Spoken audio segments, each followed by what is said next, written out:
not have a normal intro because I was really too busy smoothing other things over to get it done. So, sorry.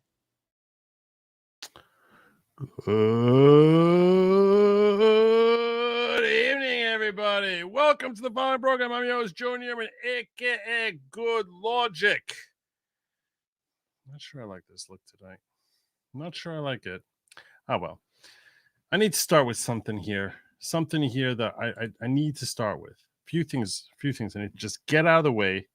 Start with this. Okay.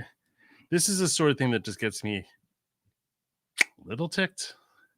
Little ticked. This sort of thing. You want to know what sort of thing ticks me off? It's like this.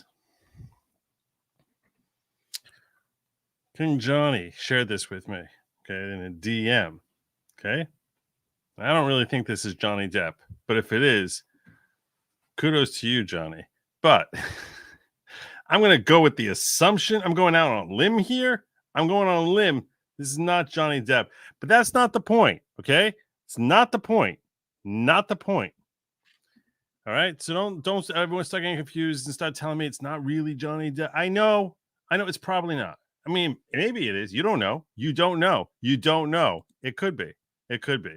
But this is what Johnny Depp or King Johnny hit me up with in a DM. Okay. This is what I come to.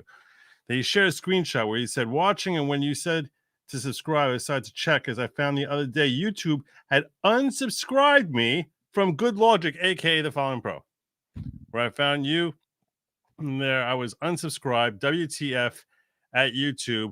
Why would I want to unsubscribe from such great content? There's no reason to unsubscribe. There's zero reason to unsubscribe.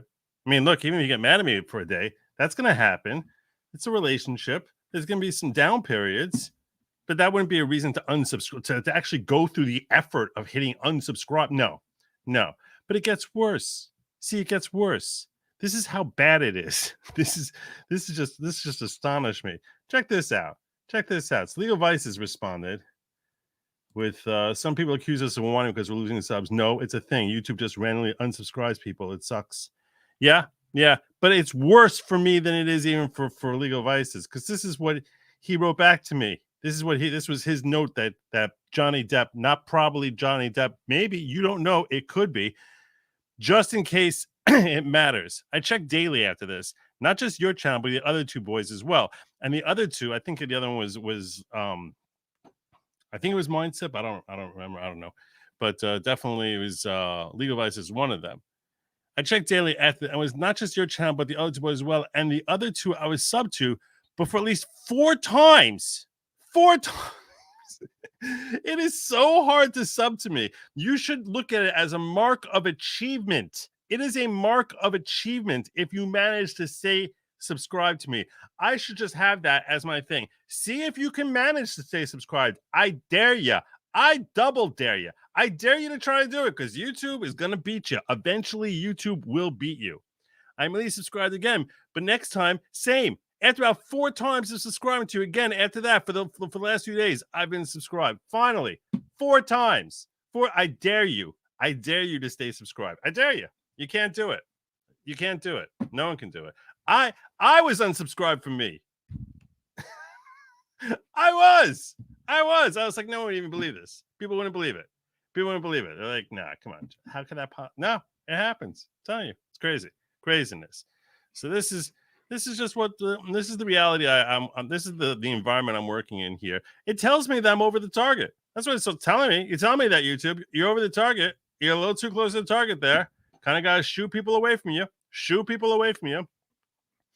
The way Disney tried shooing people away from Gina Carano, which we're going to get to that. We're going to spend a great time. I'm going to go through the complaint. Not every word of the complaint, not every word, but enough that you're going to know. You're going to know. All right? You're going to know. The Disney FAFO. There you go. So I just wanted to make that point there. Never a turtleneck, a new tee. Yeah, I really like the color. I really like it's the same color as my eyes. That's why I really like the color. I'm like, this totally, if I'm not wearing glasses, it works much better. I know that. I get that. I get that. I really like the color. I know I look like Mr. Howell, basically. I didn't notice until now. But hello, Lovey. Oh, Lovey, that's wonderful. I look like I'm supposed to be on like I'm in some boating club. I'm in like a yacht club. I need like a crest. There's got to be a crest here. It's not. I didn't realize. I was just like literally throwing clothes on because I was like, I don't want to wear the same sweater. I feel like it's like gross.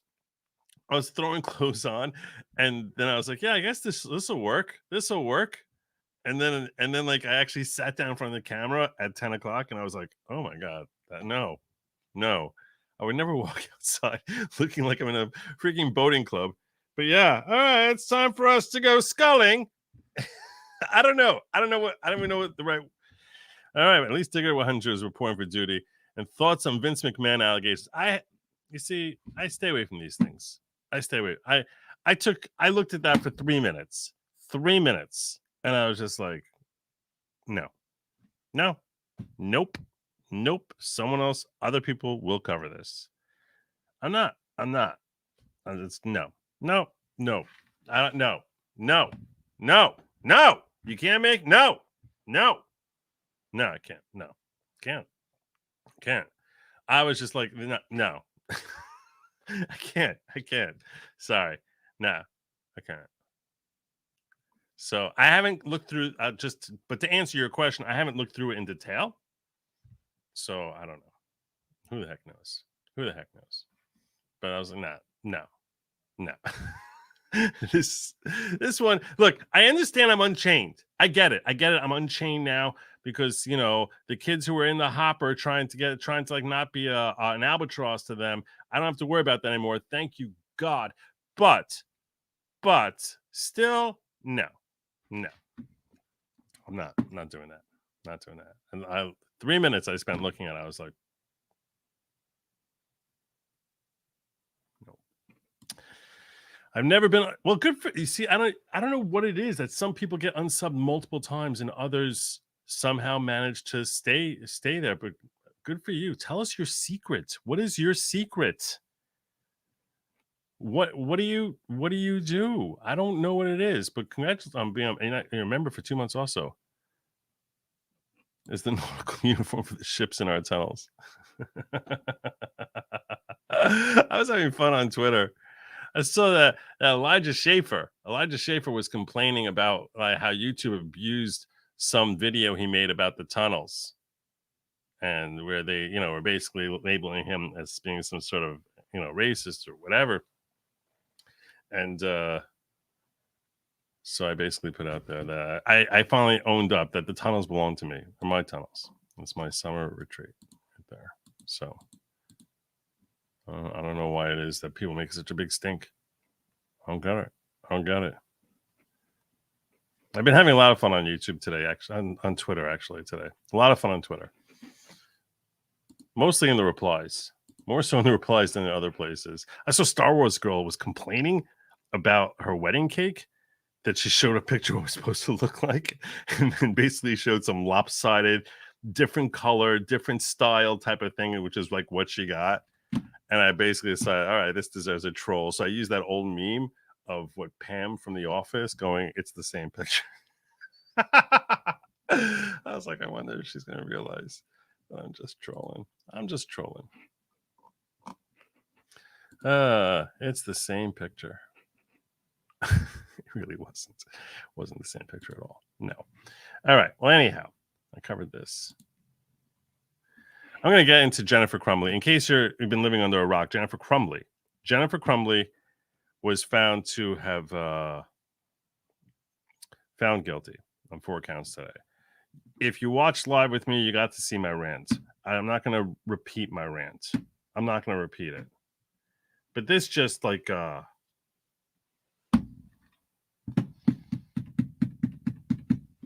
I want to show you something, which was shared with me by Megan Fox, the writer, not the actress. She shared this with me. Well, she didn't share the link, but she shared with me the news about the jury foreperson coming out and talking about what was the deciding factor. The deciding factor. Look at this piece. Tell me if you have audio here. I think you have audio, but I don't remember if I had clicked the audio button. Oh, I don't hear nothing. All right. Now tell me if you don't hear the audio. Okay, so tell us how it was deliberating. It was very difficult. It wasn't an easy decision. Yeah. Okay. Shannon Smith, if you see someone with a nose ring, no. This should have told you right away. The nose ring should have told you. Forget about the fact that she looks like she was like, some goth type of, I don't know what the heck, who the heck has skin color like that? That's just freaky. But yeah, very difficult. Okay. Well, what was so difficult? Lives hung in the balance, and we took that very seriously. Very seriously. And tell us, you sucked. Was it? Loser. Did you have to convince each other? Is there anything like that where it was going? Maybe. I will say both sides were well represented. Oh, okay. Meaning, yes, that we just said we're not caving. That's essentially what it is. We said we're not caving. That's what she's saying, because she clearly was on this side of throw in prison and throw away the key. Tell me your name. Nope. You want to tell your name? That's fine. That's fine. You confirm you were the forewoman, though? I was the forewoman. Okay. Is there?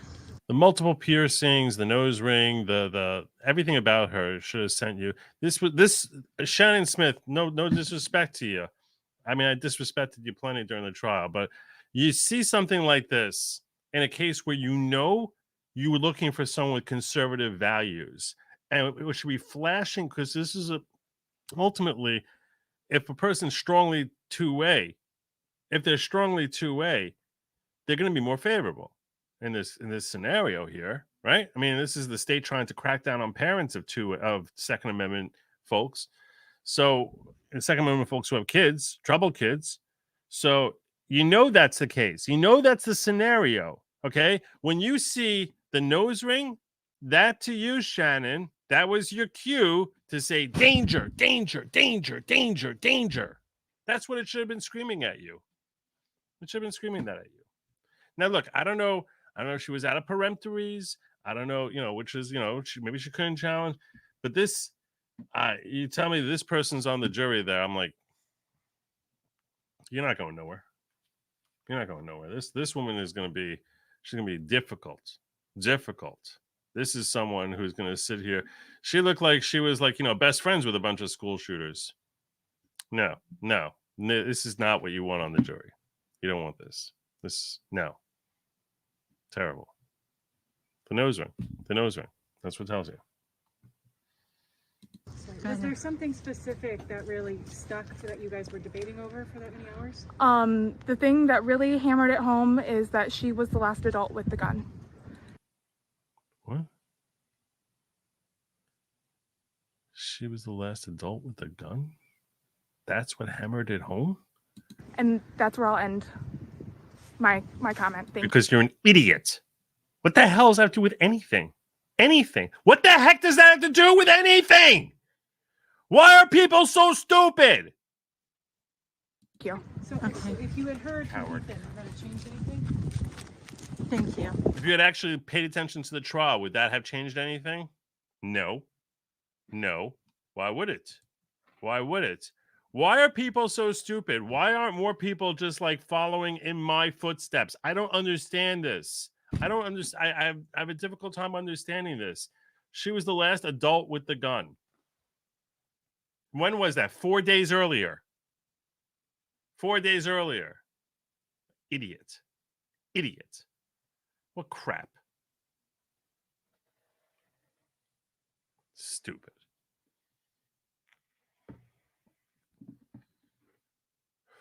No, I'm not going to rant again. Okay? I'm not like someone who's constantly ranting. That's not my thing. I don't appreciate being labeled a ranter. I'm not a ranter. I'm just saying she's an idiot. She's stupid. Very disheartening. All right. We'll go from a disheartening story to a heartening story. You want a heartening story? I got heartening stories here too. There's disheartening. There's heartening. I'm gonna hearten you. I don't like going black pill, black pill, black pill, black pill. No, no, no. That's not the way things go here. Because then you stick around here for 10 minutes. You're just like, I don't want to be around this dude. And I wouldn't blame you. I wouldn't want to be around a black pill person either. That's like living with that goth chick over there. Who the heck needs that? I wouldn't want that. I wouldn't want that. No one. I wouldn't wish that on anyone. I want to share something with you, which I thought was hilarious. I don't know what's happening. I don't even know what this comment is. I don't know what this is. If you had paid $50 for it, I'd tell you how genius it is. But no. Anatomy of a Fall. I appreciate the recommendation. I appreciate that. For $50, it would have been a great comment. Now, it's just something I appreciate. Anatomy of a Fall. I don't even know what it's about.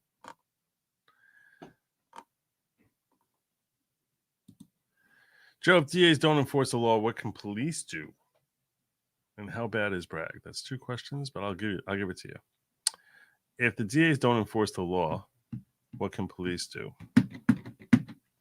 There's nothing. There's nothing police can do. There's nothing they can do. Resign. That's what you do. Resign. And make it clear why you're resigning. And we're seeing a lot of resignations. And they need to make clear it's because you're handcuffing us and how we can deal with people who are potential danger. We've seen that, right? But we don't hear a lot about people resigning because the DA refuses to push the law. How bad is Bragg? He's pretty bad. He's pretty terrible. If someone is driven by politics, as he clearly was, the dude ran on the fact that he's going to go after Trump. I mean, you saw what happened with the illegal aliens who attacked a cop. They basically they ended up running off to California. Supposedly they ran off to California. Now they're trying to go after them because they realize how embarrassing this whole thing was. He's pretty bad. He's a bad guy. Bad guy. I don't know what more I can give you on that. He's just terrible. I don't know, but that's pretty good call. Friend thinks jurors need to somehow be trained better, educated instead of being randoms. Thoughts? Like a professional jury? I think that they could be corrupted.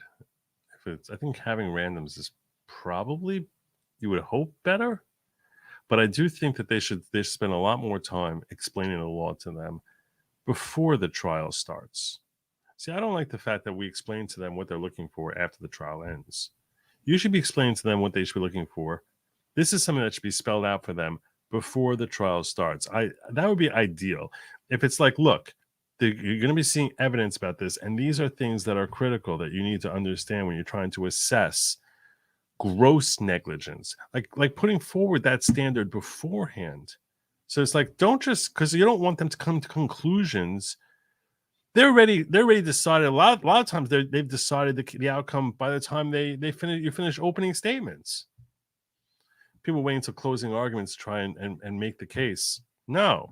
I mean, yeah, we all think that it's having an impact, and maybe it is on some people, but a lot of people go into lizard brain mode, which I think Robert Barnes aptly calls it, where it's like they make their decisions before you even get a witness up there. It's like, oh, yeah, this guy's guilty. Or, oh, no, the state has no case here. And so if that's the case, you have to recognize that. And that's why you can point out to the jury in opening statements that when you're watching this trial, I'm going to urge you to make sure that you're paying attention, that these are the standards you're later going to be called upon to judge by. Not careless, not negligent, gross negligence. And ask yourself, is there actually gross negligence here? And we're confident that you're not going to see any. That's gross negligence. She's the last one with the gun. Oh, wait, what a retarded comment. Stupid woman. She's the last one with the gun, so that makes her grossly negligent. What the hell does that even mean? How does that make her grossly? What an idiot. But they have no idea. I mean, no idea. Quit bullying the poor on Super Chat. He's Captain. I'm not bullying the poor. It's not bullying. I'm not bullying. If you write an insightful comment, I'll chef's kiss you also.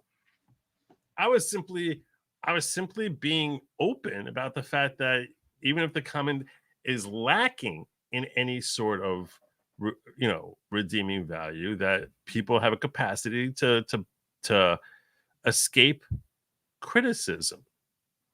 That was the point. That was the point. I was totally joking around.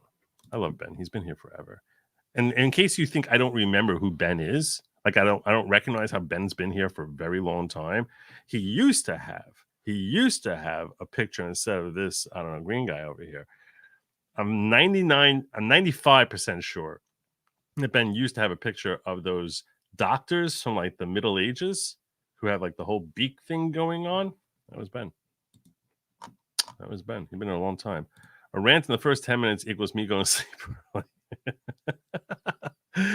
This is the guy who creates Last Night on the Following program. Does fine work. I should have him employed by me. I should have him on my payroll. At the very least, a common sense test for jury. Yeah, that would be nice. That'd be nice. I think it's asking a lot. Idiot. Last person with the gun. That makes it grossly negligent. All right.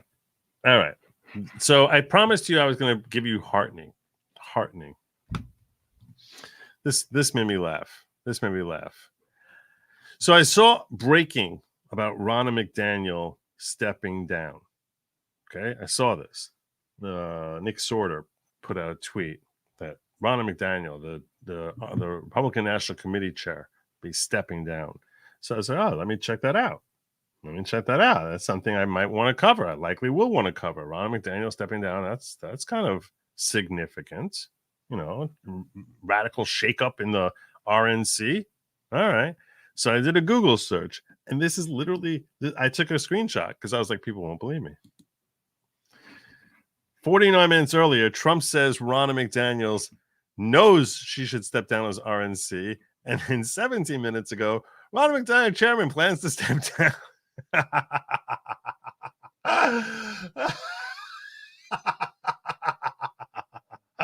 32 minutes later. 32 minutes. New York Times says, so Trump says that Ronna knows she should step down. 30 minutes later, adios, chica. Adios, señorita. Seriously, took him 32 minutes from saying, she knows she should step down. I mean, look at the time here. I didn't make this up. 49 minutes. When I checked, it was 17 minutes when the story broke and 49 minutes early. Unbelievable. 32-minute gap there from the time saying Trump suggesting that Ron's on her way out. 30 minutes. You see, this is a guy who gets things done. He gets things done. I don't understand why you guys don't realize that. He gets things done. As soon as he says Ronna knows she stepped down, boom. It's out so fast that door must have hit her in the ass. It had to. How hard did it smack her? How hard? You know how they say don't let the door. Yeah. Well, the door did. The door did. So I thought that was hilarious. I wanted to share that with you before I get into that story because I thought that search result was awesome. Yeah, indeed. Rest in peace, Poso. If the son didn't plead guilty, they would have gone after the parents. They want to beat someone up for this. Oh, you're saying if he had gone through a whole trial? They charged the parents long before he pled guilty. So I respectfully disagree. It's an interesting thought. It's like they want to have the public flaying, and he's sort of deprived that opportunity by saying, "Oh yeah, I'm guilty." But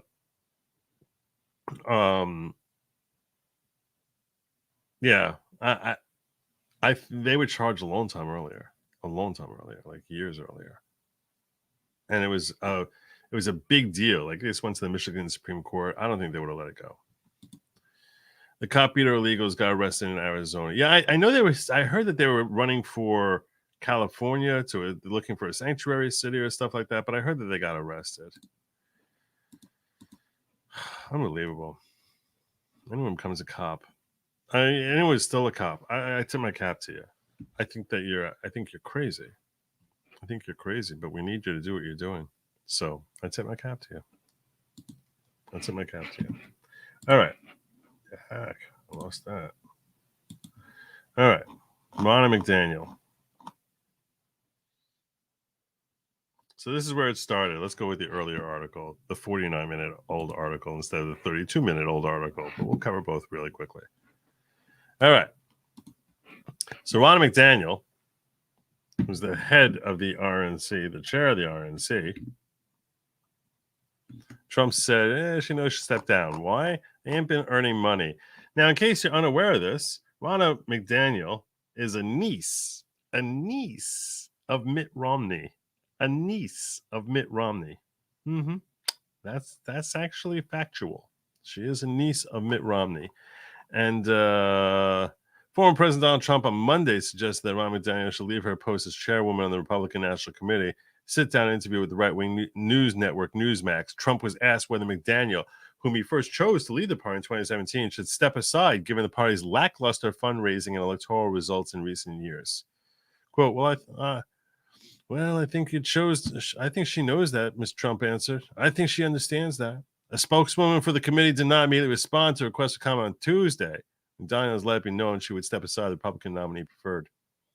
Less than a day after Trump's remarks, Mike Reed, committee's chief of staff since 2022, announced a memo that he would depart at the end of the month. Clear House. And that follows up with this here. Ronna McDaniel, chairwoman, plans to step down. Salud. Now, I will say this. I would not blame her exclusively for the failings of the RNC in raising money. I would not blame her exclusively for that. A large part of that blame falls at the feet of Mitch McConnell and Lindsey Graham, and that's because folks like me saw what happened in 2022, and a lot of people saw what they did and how they tried primary. They tried harder primary against MAGA than they did to run elections against the Democrats. And they said, we're done with WinRed. Done with it. Thank God. And I'll tell you right now, you should never, ever, ever, ever, ever, ever, ever donate a penny to WinRed, that's the collection pool plate for the RNC. I'm telling you right now, you should never donate to WinRed because it's those monies are handled by the ROP elite establishment, and they use your money against your interest. That's essentially what they do. So I hope WinRed goes broke. I really do. RNC, I don't care. RIP. Adios. It's a MAGA world now. If you can't recognize it, if you're sitting there as someone who's in the elite of the RNC, whether you're a senator or a member of the House or someone who's just lauded and raised up through the ranks through likely nepotism or some other stupid donations you gave, if you don't recognize that MAGA is what's controlling your party yet, wake up. Wake up. Wake up. We're tired of the uniparty. We're tired of you being the freaking rhinos who are all like, oh, I care about Second Amendment. I care about right to life. Shut up. We're done with you. We're going to see you. I care about all that. I want to kick all our money out to every foreign country on the planet there and I'm not going to fight against DEI, and I'm scared of calling out the grooming of children. We're done with you. We're done with you. No one wants you anymore. We're done with you. It's not your party anymore. So instead of MAGA splitting off from RNC, it's taking it over. It's taking it over. And beautiful thing. Ronna McDaniel, chairwoman, plans to step down. Chairwoman of the Republican National Committee, Ronna McDaniel, has told former President Donald J. Trump she's planning to step down shortly after the South Carolina primary on February 24th. Trump is then likely to promote the chairman of the North Carolina Republican Party, Michael Whatley, as her replacement, according to several people familiar with discussions. Under the arcana of the committee's rules, however, Trump cannot simply install someone. A new election must take place, and Whatley could face internal party dissent. McDaniel has faced months of pressure, a campaign from Trump allied forces to unseat her, and growing dissatisfaction and anxiety in the Trump camp about the strained finances of the RNC as the general election cycle begins early. Trump likes Mr. Whatley for one overwhelming reason. According to people who discuss him, he's a stop-the-steal guy, as one of the people described him. He endorses Trump's false claims, not false, but in Trump's claims about mass voter fraud, his realized claims about mass voter fraud, and Trump believes he did a good job delivering North Carolina, a 2020 swing state, to him. Whatley has properly claimed that election security efforts from Republicans in North Carolina stopped Democrats from cheating. He's also currently the general counsel, Republican National Committee. You sort of have to read. You have to read between the lines when you're reading a New York Times article. Trump and his associates have made focusing on election security a signature point they plan to push in a general election. No evidence. No evidence. No evidence. No evidence. No evidence. We're going to pretend that there's no evidence. Blah blah blah. All right. So Ronna McDaniel, adios, sayonara. Take a hike. No one cares about you. No one does.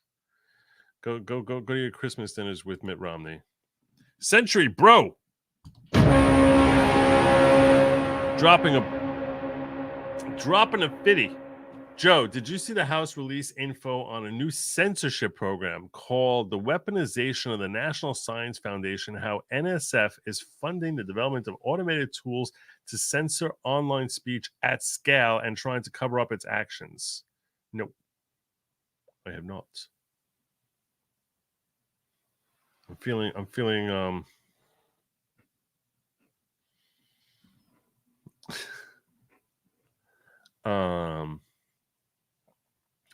a little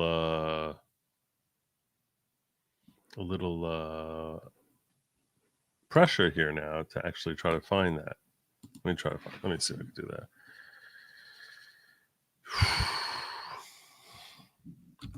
Weaponization.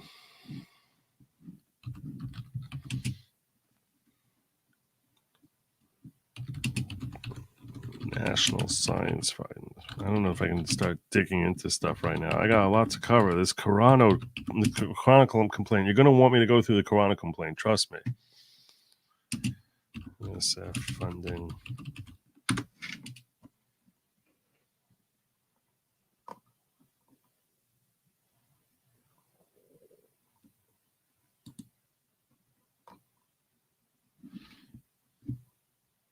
I'll do a quick look at this. Here it is. I found your report here. 79 pages.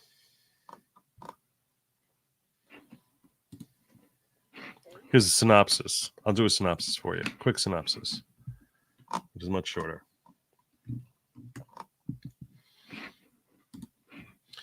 House Judiciary Committee and Select Subcommittee on Weaponization of the National Science Foundation, how the National Science Foundation is funding the development of automated tools to censor online speech at scale. Report details the NSF funding of artificial intelligence-powered censorship and propaganda tools and its repeated efforts to cover up and avoid political and media scrutiny.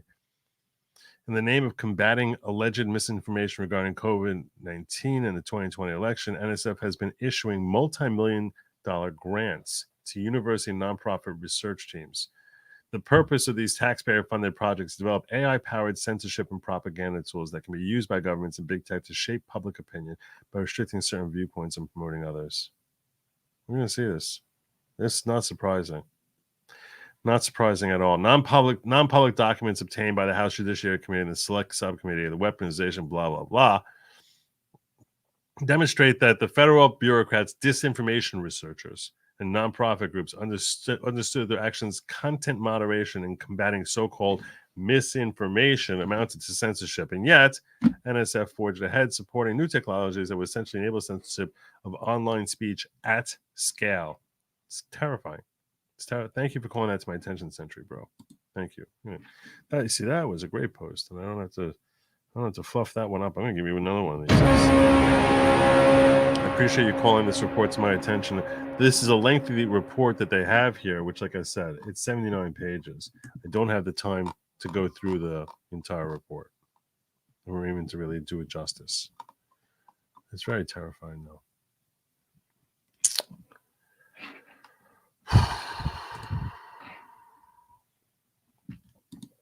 Aaron Hack, sound the horn, Joe. I can do that for you.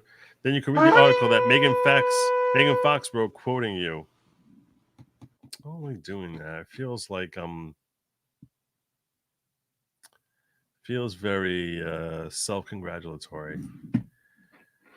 I appreciate you. She did quote me at length. It feels very.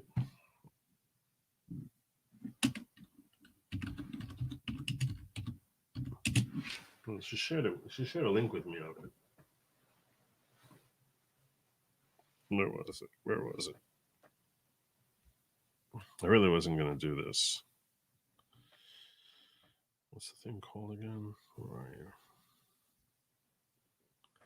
PJ Media. PJ Media.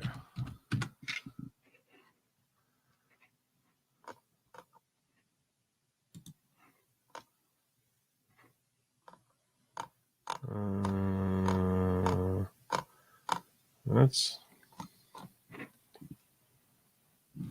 What was it called? Parental rights.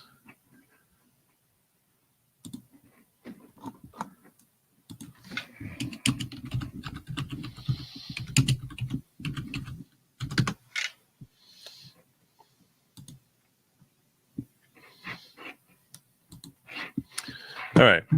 We'll do a quick look through here. Quick look through. I'll do it in my best Joe voice. All right. A Michigan jury found Jennifer Crumbley guilty of involuntary manslaughter on Tuesday after her son Ethan shot 4 students to death at Oxford High School in 2021. First case of a crime where a parent has been held criminally responsible for the actions of the school shooter.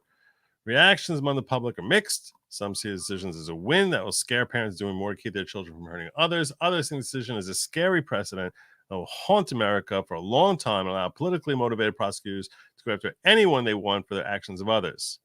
The state had a high burden, not that the jury knew that, or not that they cared about that, to prove that Crumbley was guilty of involuntary manslaughter, which it did not seem to meet. Oh, there you go. One of the elements was that Ms. Crumbley had to have knowledge that her son was dangerous, which the state's evidence did not show. Well, at least she had to show gross negligence, which enabled it. So that it sort of is tantamount to the same thing. There's plenty of reasonable doubt surrounding where the parents knew and when they knew it. But defense attorney Shannon Smith spent no time in her closing arguments explaining the legal burden and all her time appealing to the jury's emotions and common sense. This may have been a mistake. Instead of showing, so she did, and I actually texted Megan about this and pointed out to her, she showed the high burden of gross negligence and guilt beyond a reasonable doubt, but she really didn't go through the elements of the crime. So Megan's correct about that. And instead of showing the jury that the state had a job to do and failed to show the required elements of the charges, Smith tried to explain the repercussions for other parents that would happen if the jury found the defendant guilty. It's true. That was her tactic. She wasn't wrong. Her arguments felt incomplete, and the jury ultimately sided with the prosecution and told them they could convict despite very thin evidence. Law tubers, there's no such thing, who covered the case seemed to agree that the decision was a bad one that will have far-reaching consequences. Joe Neerman, a good Lawgic, called the decision pathetic. I'm trying to say it the way Joe would say it. You just made America a crappier place. Way to go. A mob can basically rise up and say, we're going to pass judgment on whoever it is that's associated with, related to, or has anything to do with this, and punish someone simply because they're associated with a criminal. Oh, what's that criminal? I guess I did. I'm sure her quote is correct. This was so ridiculously impossible for any parent to be able to predict. The school couldn't predict that. Nobody could predict it. And yet, for one reason or another, this jury says, oh, yeah, this woman, she should have been Nostradamus and known that her kid is a maniac. Well said, Joe. Crumbley's facing 15 years in prison for each count after this verdict, although that would run concurrently. So she's really got a maximum. It's not really each count. So I should have corrected her on that. Quote, this is not about Jennifer Crumbley, continued Neerman. This is about holding someone to a yardstick that is now incumbent on you as a parent. You are now being held responsible. Why? Because they're gun owners. Let's not skirt around the issue here, he continued. Jennifer Crumbley was black. There's no way she would have been charged. And we know this because there are countless gangbangers out there running around and are not stopped or vented by the parents, and none of these parents are charged. If you're a white gun owner, the crosshairs are on you. So kind of you to quote me like that. I'll share with you this, since you asked me to read this. I'll share this with you. When she told me she was going to be quoting me in this. And this is what I said. This was our dialogue.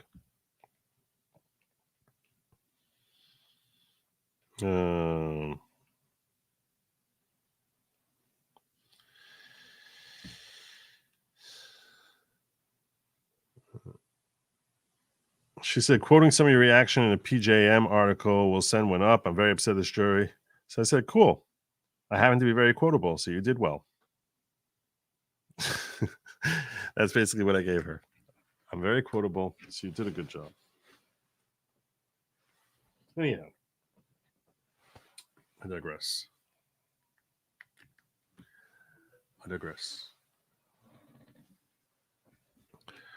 Hope it's not a mistake. Michael Watley used to work for Bush Cheney. Not a stellar background. It's not a stellar background. And frankly, Trump is terrible at picking people. So, yeah. Larry Johnson. Unexplained jury up front about the law and voir dire prospective jurors. How about there will be an instruction from the judge about gross negligence, and will you listen carefully to what the law defines that to mean? Yeah, there's nothing wrong about that, but they're all going to say yes without actually knowing what it's going to feel like days later to have to sit through that and pay attention to it after they sat through days and days of evidence. So I would ask them, what do you consider to be the difference between negligence and gross negligence?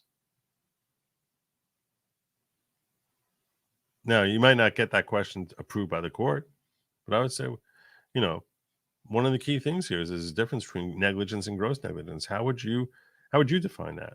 And see if they're actually able to draw a reasonable line.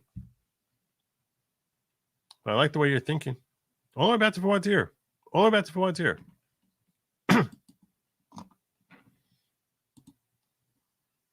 All the way back there. You have to be planning for this.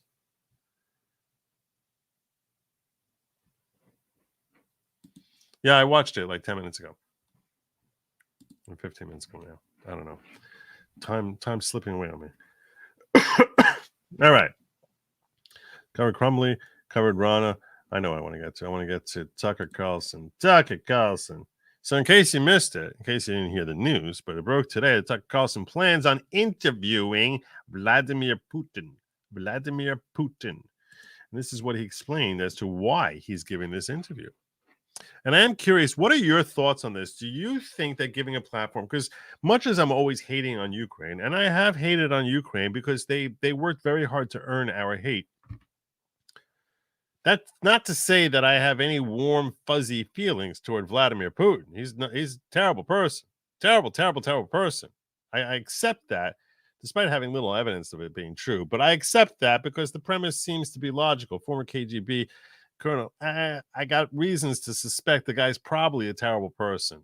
Probably a very, very terrible person. Probably. So I'm going to accept that because people want me to accept it, and frankly, it doesn't really affect me to say that. Let's assume that he is this terrible person. That I'm genuinely accepting that that's the case. Do you think that there's something wrong with giving a platform to someone like that? Do you think that by interviewing him the way Tucker is, because he spent a great deal of time seemingly trying to justify why he's doing this interview. So I'm wondering what your thoughts are on that. Do you think that giving a platform to a dangerous maniac is somehow a breach of journalistic ethics, assuming such a thing exists? Hi, Indigenous Soul. All right, here we go. Here's Tucker explaining it. We're in Moscow tonight. We're here to interview the president of Russia, Vladimir Putin. We'll be doing that soon. There are risks to conducting an interview like this, obviously, so we thought about it carefully over many months. Here's why we're doing it. First, because it's our job. We're in journalism. Our duty is to inform people. 2 years into a war that's reshaping the entire world, Most Americans are not informed. They have no real idea what's happening in this region, here in Russia or 600 miles away in Ukraine. But they should know. They're paying for much of it in ways they might not fully yet perceive. True. The war in Ukraine is a human disaster. Very It's much. left hundreds of thousands of people dead, Yep. an entire generation of young Ukrainians, and it's depopulated the largest country in Europe. But the long-term effects are even more profound. You know, I was really just, that wasn't what I was looking to pull up. I wanted to pull up this one. I was just being realistic with you that I know very little about what Vlad has actually done, short of invade, you know, a couple of the invasions he did, like in Crimea or Ukraine. I know that he said things about gay people that bothered a lot of folks on the left. I know he did that.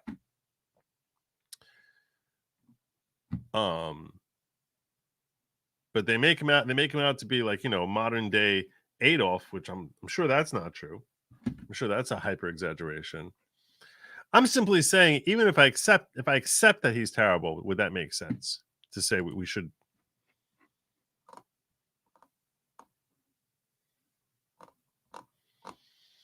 If I accept it. This war has utterly reshaped the global military and trade alliances, and the sanctions that followed have as well. And in total, they have upended the world economy. I need to pause. Drano says, "Have you HR 6981? Have you seen it?" No, I don't know what that is even. So I'm going to assume the answer to that is no. The post-World War II economic order, the system that guaranteed prosperity in the West for more than 80 years, is coming apart very fast, and along with it, the dominance of the US dollar. Yep. These are not small changes. They are history-altering developments. They will define the lives of our grandchildren. Most of the world understands this perfectly well. They can see it. Ask anyone in Asia or the Middle East what the future looks like. And yet the populations of the English-speaking countries seem mostly unaware. They think that as nothing has really changed. And they think that because no one has told them the truth. It's also, to be fair, that he's correct. He's correct. No one has told him the truth. It's almost like, I think that when people are talking about the doom and gloom for the future of the West, people have a very hard time envisioning that because the West has been historically so strong for so long. So like, yeah, that's going to be something we really need to worry about. In the last 200 years, everything seems to be going along swimmingly. I have to worry that something's going to happen in my lifetime, my kids' lifetime, my grandkids' lifetime. I don't buy it. That's why I think a lot of people just refuse to accept it because history is on the side of the West. Recent history, and I say recent history, I mean recent history going back the last couple of centuries, has primarily been on the side of the West. We always win. Whether it's financially, militarily, we always win. So you sort of get a sort of arrogance that that's just because it always has happened that way, it will always continue that way. Moreover, so that's one problem with trying to convince someone about the dangers that are growing across the globe. The second problem is that they cannot really fathom the horrors or how privileged they are by being born in the West. They don't recognize how awful life is in most of the world. So they sort of they're not, even if they believed it, which they have a hard time wrapping their heads around the concept, they don't recognize the utter turmoil their lives would be if, in fact, the strength of the West were genuinely sapped away and that we were playing second fiddle, third fiddle, 20th fiddle to other countries. And they just can't, you can't appreciate it. You just can't. So for those two reasons, because they don't believe it's going to happen and because they don't understand how terrible it would be, even if they did hear it, I don't know that they would have proper levels of concern about that potentiality.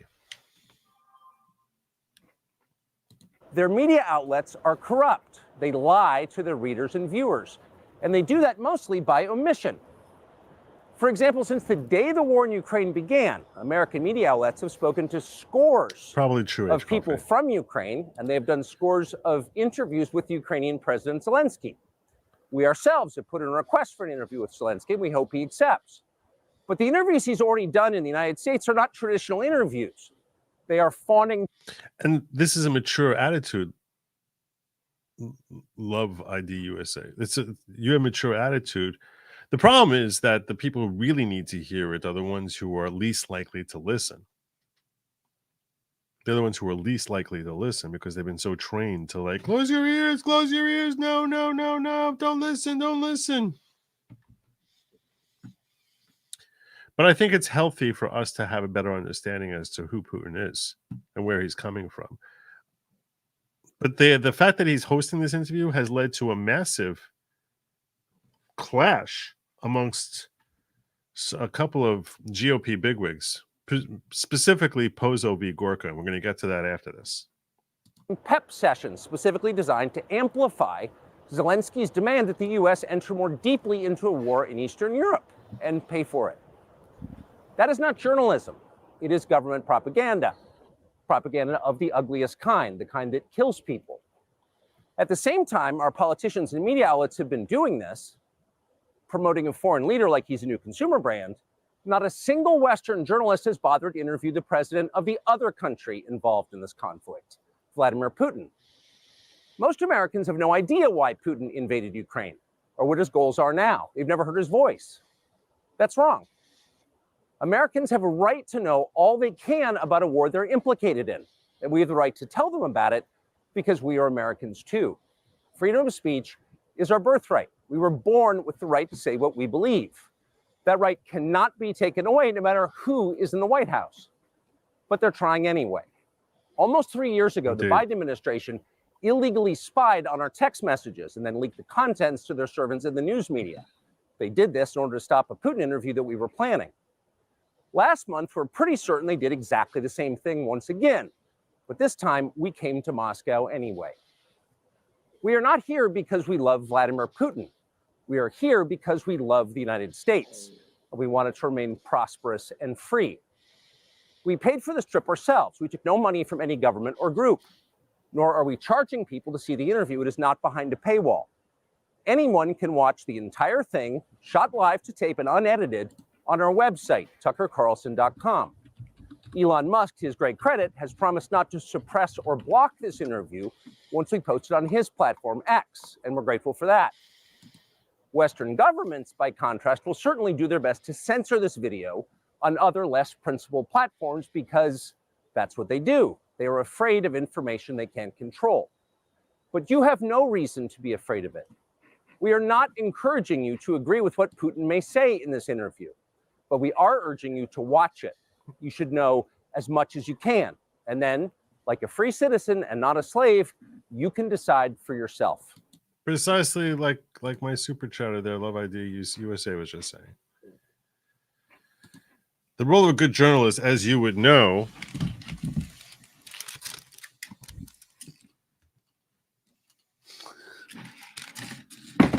is to be neutral. Allow audience to decide. There you go. There you go. That's true. That's true. Okay. So this announcement by Tucker led to a few things unfolding.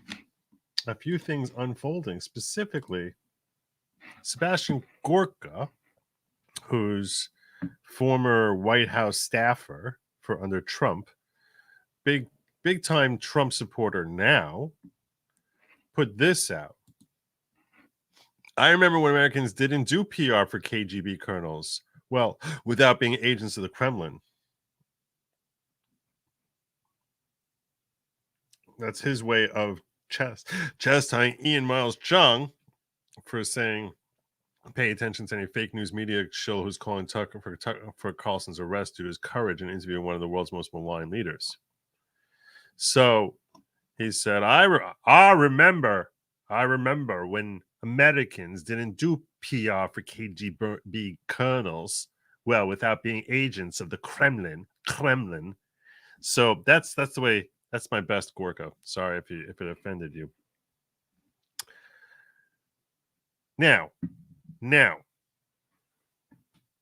after he wrote this, I became alerted to this tweet because I saw this. Poso saying the real reason Gorka is attacking Tucker. This is a 9-minute video. And this was like, whoa. He kills Gorka. I mean, kills him. Kills him. Kills him. So let's check out. This is Jack Posobiec, if you're unfamiliar.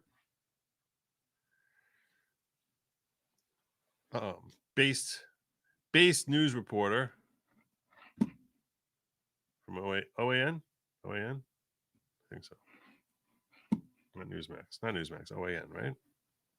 I don't know. Based news reporter.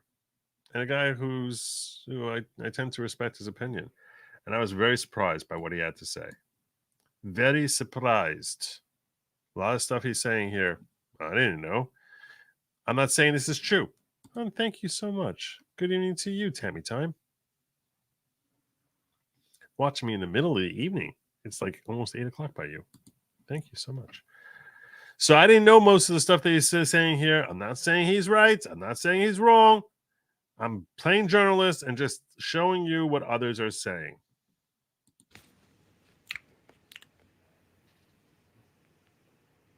Oh boy.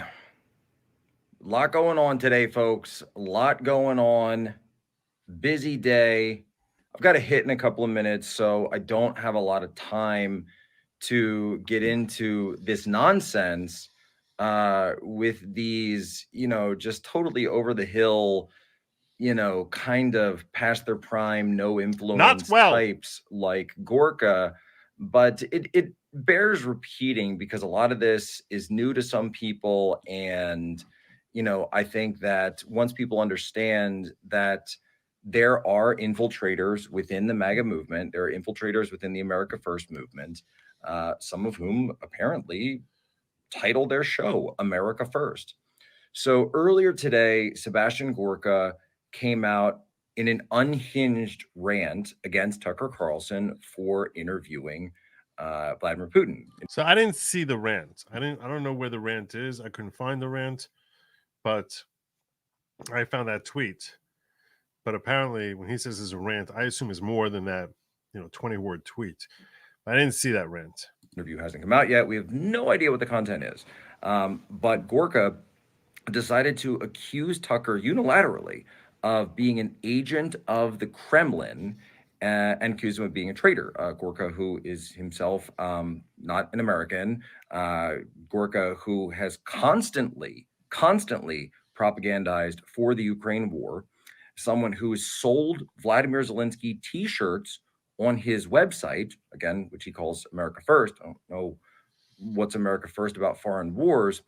And, really has this sort of enormous self-regard for talents that he just doesn't have and the accomplishments of others that he claims, like claiming to have written Trump's Warsaw speech, not true. Claiming to have written Trump's UN speech, also not true. Again, this is one. If you're watching on Rumble and you can like, share, and subscribe, I would be much obliged. That applies to YouTube folks also, by the way. I don't do that enough. That's what I was told.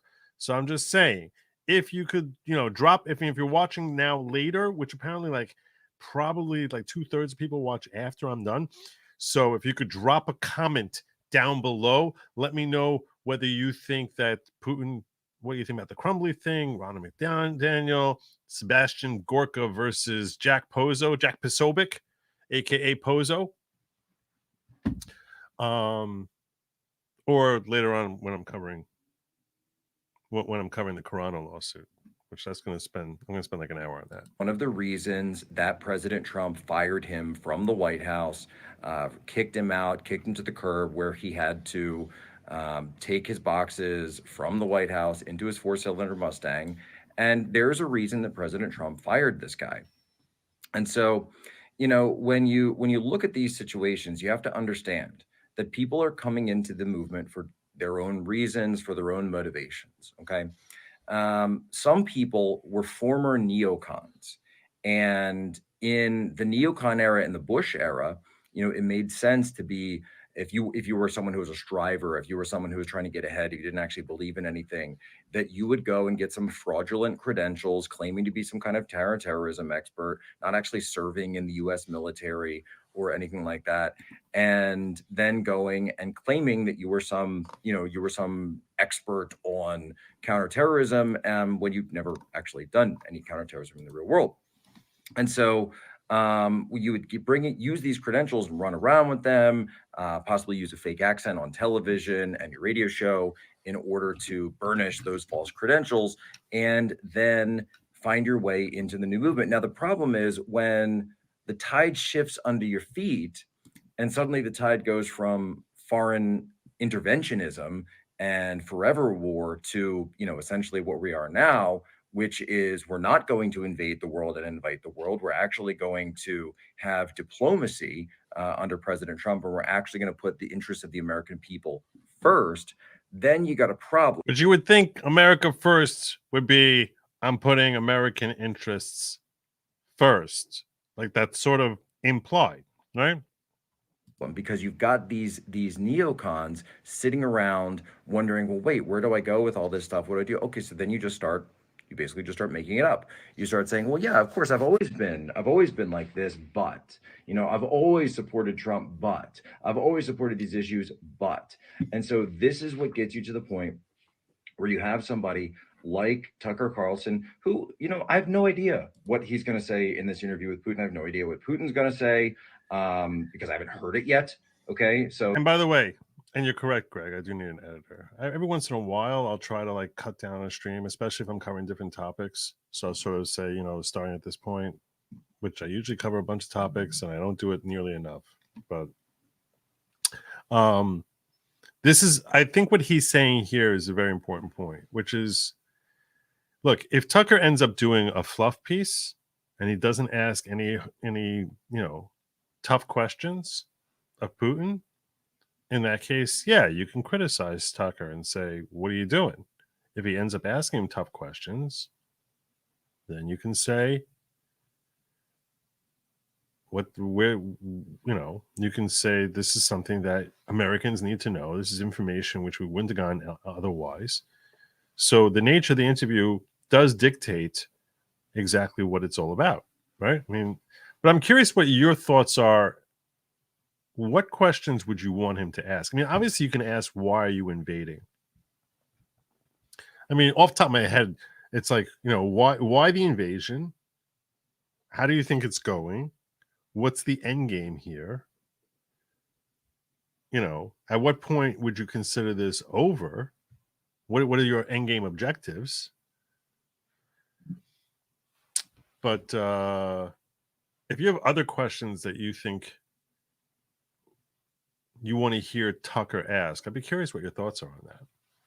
Very curious, because I think if I can get feedback on that, it helps crystallize what we should be looking for from this interview, and the collective knowledge or perspective of the internet is certainly going to be far more well-rounded than whatever questions I would come up with.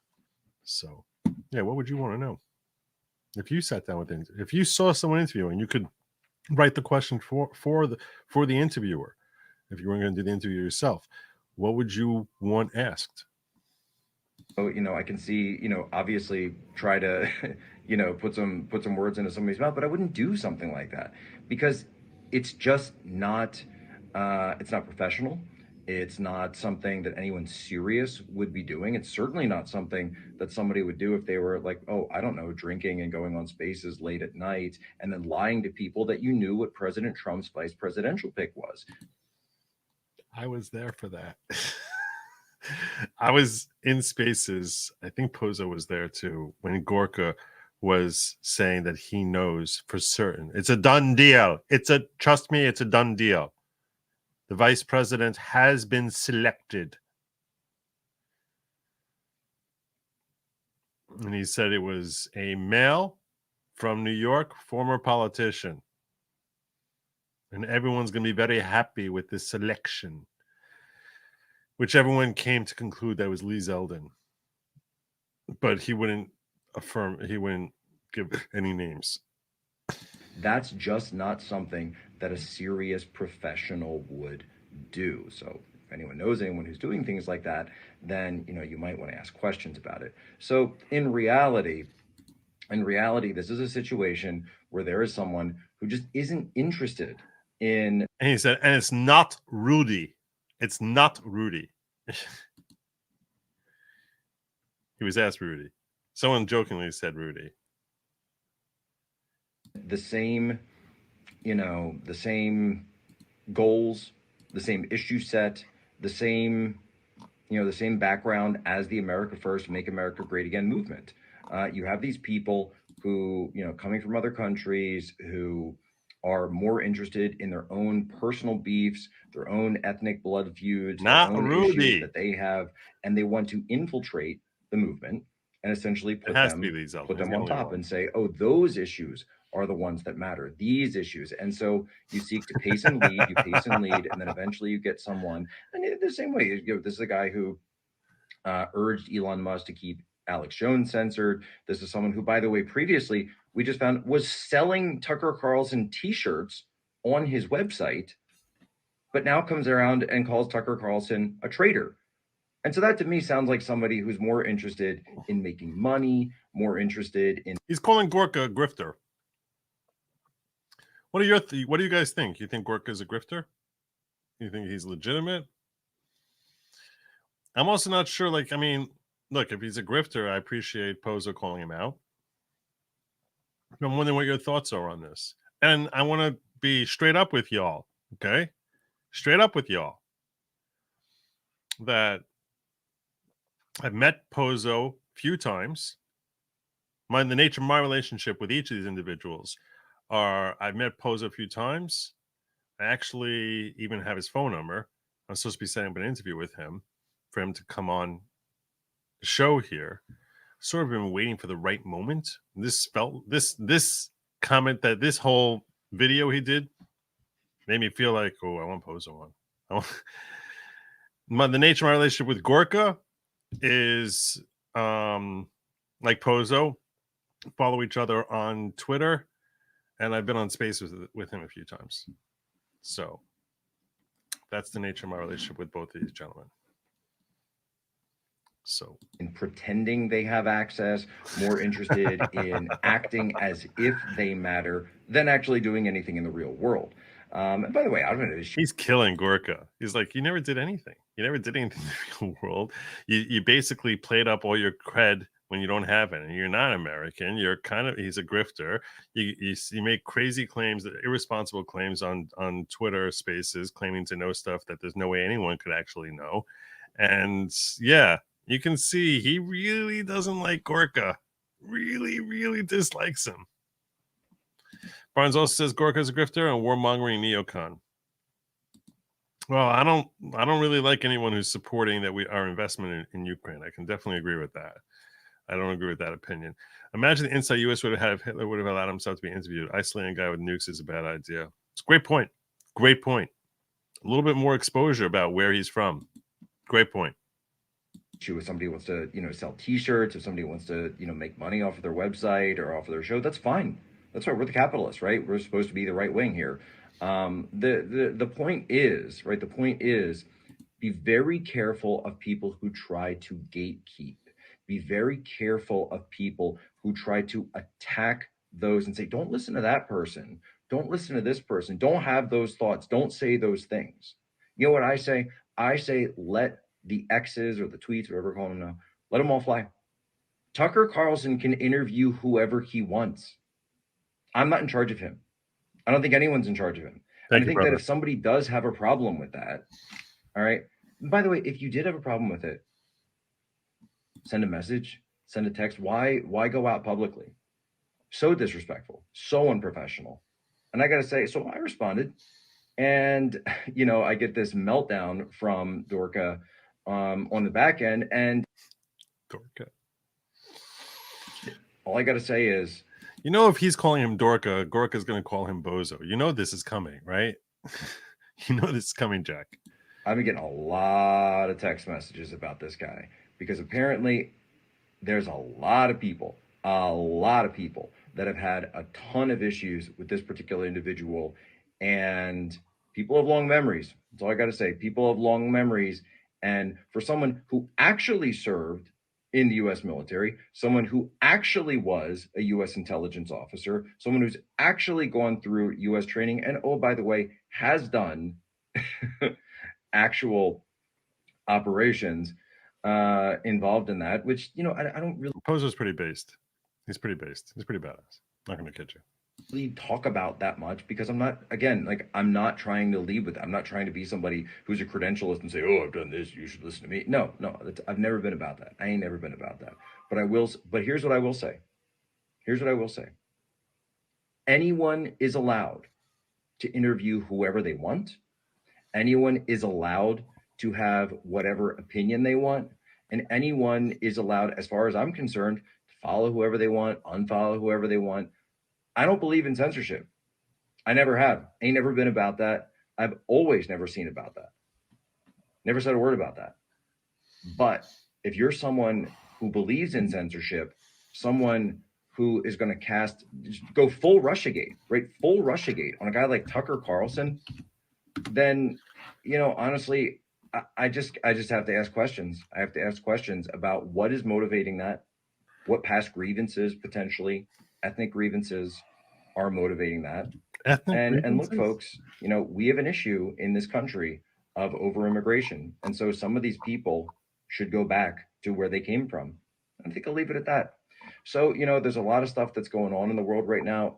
Like I said, I've got a hit in 10 minutes that I've got to get ready for. We're going to talk about the border bill. I'm sure Gorka is very, very sad that his boy Zelensky, you know, lost the $60 billion that he was going to get. You know, I don't know if he'll be able to console him. Maybe they can play piano together. So there you go. Very aggressive take there from Poso. I was unaware of any conflict between Sebastian Gorka and Poso, but I no longer can make that claim. So Poso struck back at him. Where are you?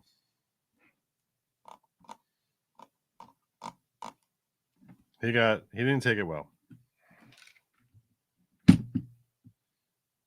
Right. Give me a second here. I don't have that queued up.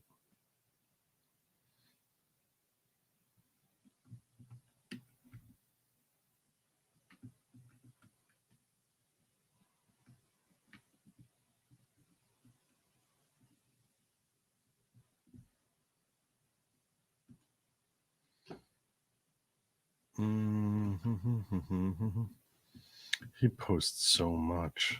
Oh my gosh. He posts so much.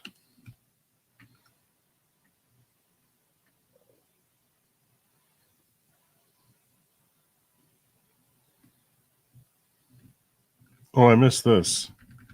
Apparently he wrote this also.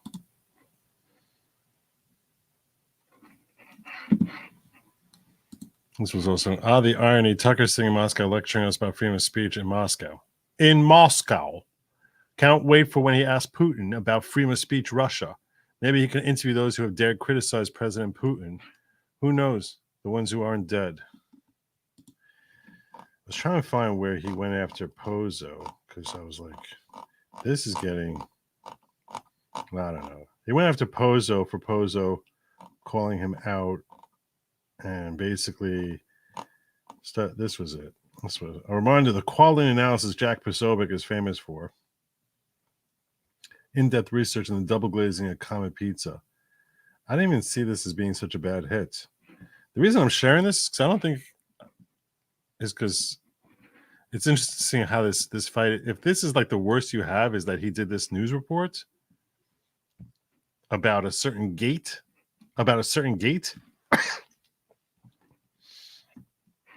related to the DNC. If this is the worst of it, I'm like, I don't know if this is really such a bad attack on Poso. This is what he said was the fact that in crime in DC restaurants had cameras and people were texting. How do we live without this quality intelligence analysis? I got kicked out of Comet Pizza, and then we got kicked out of Comet Pizza, and then we got kicked out, and then we went to Besta Pizza, and we got a pizza there. Owned by the same guy. Hey, you're not the first one to say this. I don't know why people care about this. So, like I don't get this. I don't understand this. It's like what do you like if someone, the only way like someone is tolerable is if they're like if they can flash their Sons of the American Revolution card at you. If you agree with their positions, you agree with their positions. If you don't agree with their positions, you don't. If he did something that you're saying was standing up for Polish interests to the detriment of America, then I understand this critique. I don't understand this critique at all. At all. I don't know. I don't get it. Every real reporter, news outlet should interview our enemies. Did anyone else ask? I don't know. He probably would be good in the tunnels. He probably would be. Tucker is taking a risk. The Russian election for president is coming up, but I want to see this interview. I think we all want to see it. Two doors down. 2 doors down, which has the pedophile symbol on the front door. We can confirm that was there. It's a real pizza place. The pizza itself is fine. That's not the issue. The issue is what was going on in the back of this place that required so many of the cameras, so many of the investigations, so many both of those places. the double window, the double pane glass. Yeah, like I said, the strange texting, I think it's crazy. The strange come upstairs if you want to live your dreams. I got kicked out of Comet Pizza. That's the worst attack you have on him? Is that I don't even understand this attack. I don't understand. Sometimes the attack tells you more about it's more of like a compliment than anything else. That's the attack that he's analyzing. I don't know, look, seeming like 7 years ago in some sort of and I mean when he's still reporting from his car, long before he's a reporter, like a paid reporter. I don't get it. That's almost like a compliment. Like that's the worst you could find on him. And yeah, I don't understand this whole thing. There's apparently the whole blood purity test. That's not an American thing. That's pretty un-American. All I care about is your ideologies. That's what I care about. I care about your ideologies. So, anyhow, I wanted to share that story with you because I thought it was kind of crazy.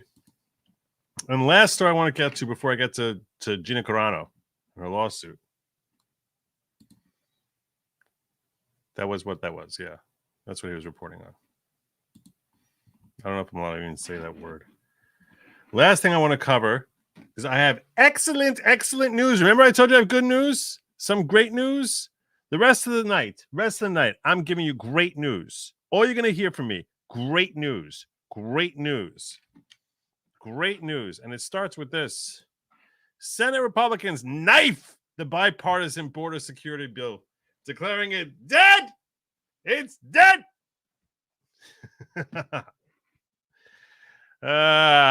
So happy about it. I didn't hear this Mitch McConnell thing. Let's see what he has to say. Are you talking? It looks to me, most of our members, as if we have no real chance here. Hello. God, what is with this thing? You suck, NBC News. Oh my God. The head of the Federal Aviation Administration said No, my Lord.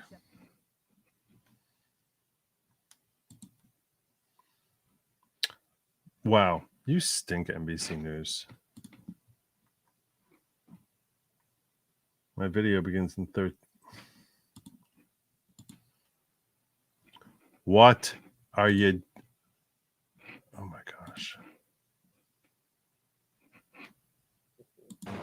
Taking a look at the product that Senator Langford negotiated with the Democratic president and the Democratic Senate, which has been endorsed by the Border Council, important union down by the border that supported. He's so bitter about the Trump loss of $60 billion. in 2020.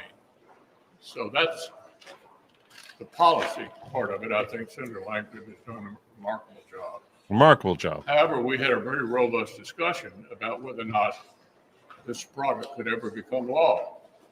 And it's been made pretty clear to us by the speaker That you're Satan? that it will not become law.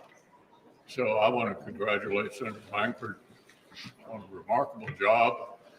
I want to congratulate Speaker Mike Johnson for killing this fetus. This is the first abortion I've heard about in a long time that I really like. The last abortion I heard about was Merrick Garland for SCOTUS. This is an abortion. This is an abortion I really like. Negotiate with the other side, getting the support of the Border Council. But it looks to me and to most of our members as if we have no real chance here to make a law. Thank God for that. Thank God. Oh my God. I am so thrilled that that southern border bill is dead. Ding dong, the witch is dead, the wicked witch, witch, oh witch, the wicked witch. Oh my gosh. Thank God. Thank God that bill is dead. That bill, and I know that YouTube powers that be are hearing the word, dead and thinking that I'm talking about people because they're run by very, very intelligent Spanish people. But yeah. Very, very intelligent. Oh, I'm so sorry. I heard that you said that it was dead. You used the word dead in the middle of your. We have to make it advertise. It's not advertiser friendly. That's what they're those Spanish people. Anyhow, yes, it's gone. It's over. Thank God. Because the more I thought about this bill, the more that some of your fears that were expressed to me on the show last night just started becoming a reality to me. That this was ultimately about trying to control Trump. And I expressed this late last night or early this morning on Twitter, where I wrote a lengthy thing trying to explain to the public that because this bill says that the emergency border authorization segment automatically kicks in when enough illegals come through the border. At that point, when it's when that clause is triggered, Biden or whoever is president, which a year from now, God willing, will be Trump, is must let in a minimum of 1,400 people with no maximum put in there. Minimum of 1,400 must be allowed in. This is not a border security bill. This is an open border mandatory bill. Because what it's basically saying is that you must allow 1,400 people, illegal aliens, to come into the country every day. You cannot just lock them all out.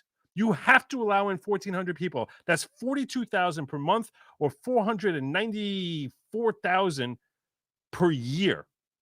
You have to allow in basically 500,000 once this thing is triggered. And if Trump says, hell with that, I'm not letting in 500,000 illegals over the next year, he would be taken to court. And you know where he's taken to court? Not in the Southwest. No, he would come up before a D.C. Circuit Court. Or it would actually be a trial court level. But it would be reviewed by a D.C. Circuit Court. That's where he'd be fighting this, in front of Judge Chutkin. He'd be fighting this out. That's what we want? He's going to say, oh, yeah, I don't want to allow in 1,400 people. I'm allowed to keep out. I'm allowed to take care of the border. I'm allowed to protect the border. I'm not allowing in 1,400 people. I'm not allowing in 40,000 people a month. And then if he says that, they'll be like, no. The bill mandates you must allow a minimum of 1,400 per day. That's what they're going to say to him. That is not designed to shut the border. That is designed to make sure that it is impossible to shut the border. That's what this bill was ultimately. Make it impossible for even the most base president on earth to shut the border. That's what this bill was. So crushing this bill in the womb being in the back rooms of these illicit senators who were sitting there saying, oh, we have a crisis going on here. We can use this as an opportunity to raise money for Ukraine. The money for Ukraine, we know a certain percentage is going to filter its way back into DC pockets. And we could call it border security while mandating 500,000 illegal entries every freaking year. Unbelievable. Unbelievable. That's what it was. It was, you must remain open. You're not allowed to shut the border. That's what it was. So yeah, it was a disaster. Thank God thank God that bill got aborted. Thank God. Best thing in the world.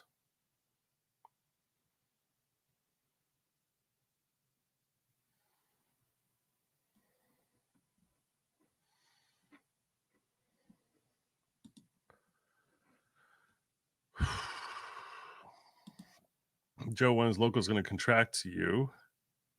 Going tot contract so we can watch you cook noodles and complain about how hard having 5 kids is. I don't even know what that means. I don't know what that means. All right. So that was one great thing that happened today. And we needed great things because the whole thing with Jennifer Crumbley verdict was very, very depressing. So that was a nice balance out that America is like not going to have a mandatory open border. But the other thing that came out today was this sucker right here. Gina Carano suing Disney. What a thing of beauty this is. With the aid of Mr. Elon Musk, filing this lawsuit against the Walt Disney Company, Lucasfilm Ltd., and Huckleberry Industries. Plaintiff Gina Carano. This introduction, you're going to love this introduction. If you haven't read the complaint yet, if you haven't seen the complaint yet, the introduction is genius. It's really good. It's really good. You're going to love it. Plaintiff Gina Carano, through undersigned counsel, files this complaint, et cetera, against Walt Disney. Here's the intro. Check this out. Now, in case you're unfamiliar with who Gina Carano is, so a little background here. She was in The Mandalorian. It's part of the whole series of Star Wars sagas TV show that was dropped onto that Disney produced. And she basically said far too many based things on Twitter and found herself canned by Disney. Saying, wait, you can't say things that we don't like. You can't express things that some people are calling transphobe, homophobe, womanphobe, whatever phobe. You're an ist, and now you're fired. Essentially, that's what happened here. And that's what she's suing for. So, but you need to understand that she's an actress who basically had a role in this show, The Mandalorian, this Star Wars thing, for best context about the beauty of this pretty amusing introduction. A short time ago, in a galaxy not so far away, defendants made it clear that only one orthodoxy in thought, speech, or action was acceptable in their empire, and that those who dared to question or failed to fully comply would not be tolerated. And so it was with Carano. After 2 highly acclaimed seasons, The Mandalorian as Rebel Ranger Cara Dune, Carano was terminated from her role as swiftly as her character's peaceful home planet of Alderaan has been destroyed by the Death Star in an earlier Star Wars film. And all this because she dared voice her own opinions on social media platforms and elsewhere and stood up to the online bully mob who demanded her compliance with their extreme progressive ideology. Look at this paragraph. Look at this. Look at the genius here. Stealing from mimicking the introduction to every Star Wars film. You can almost like read this in like the Star Wars font in like yellow and like space background with like in yellow and just sort of like, you know, moving away from you. Bum. Oh, so good. Defendants' wrath over their employees' social media posts also differed depending on sex. Ooh, you bunch of misogynists, Disney. Even though the force is female, defendants chose to target a woman while looking the other way when it came to men. men are base, they don't get fired. While Carano was fired, defendants took no action against male actors who took equally or more vigorous and controversial positions on social media. This is very important. The reason this paragraph is very important is this, because I want you to just consider the defense's position, right? What is possible for the defense to come forward with? If this did not happen, Carano would have a problem with this lawsuit. Part of the problem would be that they might say, look, we had to fire her because her opinions made her unpopular with the public, and that would affect our product. So if you turn yourself into someone who is public enemy number one, it's really hard for us to market you on the cover of some some poster, right? You can imagine, Amber Heard. Try marketing Amber Heard today. Try marketing that. You can't. So they might have tried to defend by saying, oh, when we fired her, it's not because of her political views. We don't care about that. What we care about is the fact that she is now so unpopular, or so, I guess, not unpopular, but so against the cultural zeitgeist that she would be box office poison, or I guess it would be streaming platform poison, because that's what Mandalorian is. So that's what they would say. And they're cutting off the legs like with a lightsaber, cutting off the legs of that argument by saying other people who are saying the same stuff are much worse. And they're men. You don't fire them. You haven't fired them. So don't make it as if like, oh, she's streaming platform poison. When dudes are saying it, you don't have a problem with it. But the rule of law still reigns over the defendant's empire. And Carano has returned to demand that they be held accountable for their bullying, discriminatory, and retaliatory actions that inflicted not only substantial emotional harm, but millions of dollars in lost income. Beautiful, beautiful introduction. Introduction is just supposed to lay out what's this whole thing about. So, by the way, this was brought in the Central District of California in federal court, if you're wondering. Now, you might say to yourself, in California, they're kind of woke out there, ain't they, Joe? Ain't they woke out there? How are you going to win in California? We're going to see that some of the statutes that are particularly relevant to California are beneficial to Carano. Also, it would likely be difficult for her to go against Disney anywhere else. I mean, I guess in theory, she could have gone in Florida. But I guess her attorneys, who I respect her attorneys, they seem to be intelligent, and if nothing else, have a great sense of humor, the way they crafted this introduction. I guess her attorneys felt that the statutes which are available in California, and presumably not in Florida, are sufficiently beneficial as far as creating causes of action that she would not have. Also, it could be that her contract dictates that she has to go to California. That's also possible too. It would not shock me at all if her employment contract says in the event of a dispute about this, it must be litigated in California.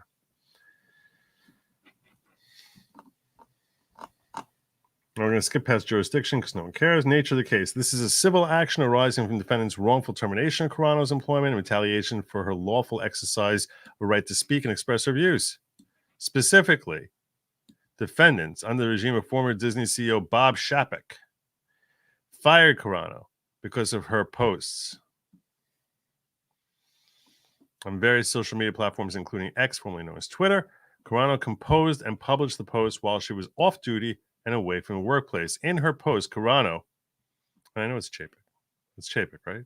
I don't know. I don't know what it is. I don't care. Doesn't really matter. Chapek? Is it Chapek? Are you mocking me for the way I said Chapek?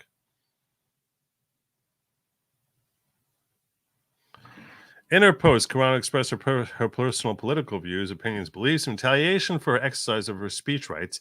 Defendants terminated Carano's employment and took other retaliatory actions to limit and deny her future employment opportunities, including but not limited to making maliciously false statements about Carano with the intention of damaging her reputation and thus her ability to find and retain work. Further, defendants treated Carano differently than her similarly situated male co-workers, bunch of freaking sexists who likewise expressed their personal political views on social media, but upon information and belief were not counseled or disciplined, let alone terminated. Because defendants took action that harmed her in violation of the law of the state, Carano is entitled to the relief sought herein.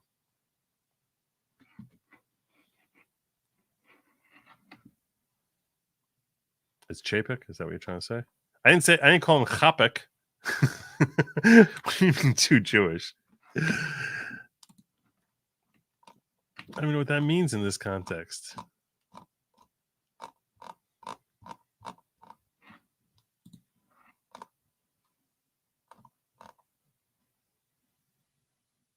All right. I don't care about the parties.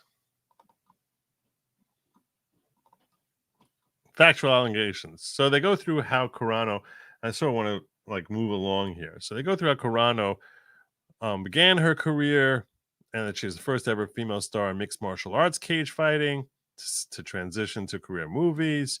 She received roles in Hollywood, independent productions like Haywire, and they start working their way through her film career. In May 2008, Carano was the fastest rising search on Google and third most searched person in Yahoo, while being ranked number 5 in Yahoo's top 10 influential women of 2008. In 2012, Carano was the first recipient of the Action Fest Film Festival's Chuck Norris Award for Best Female Action Star.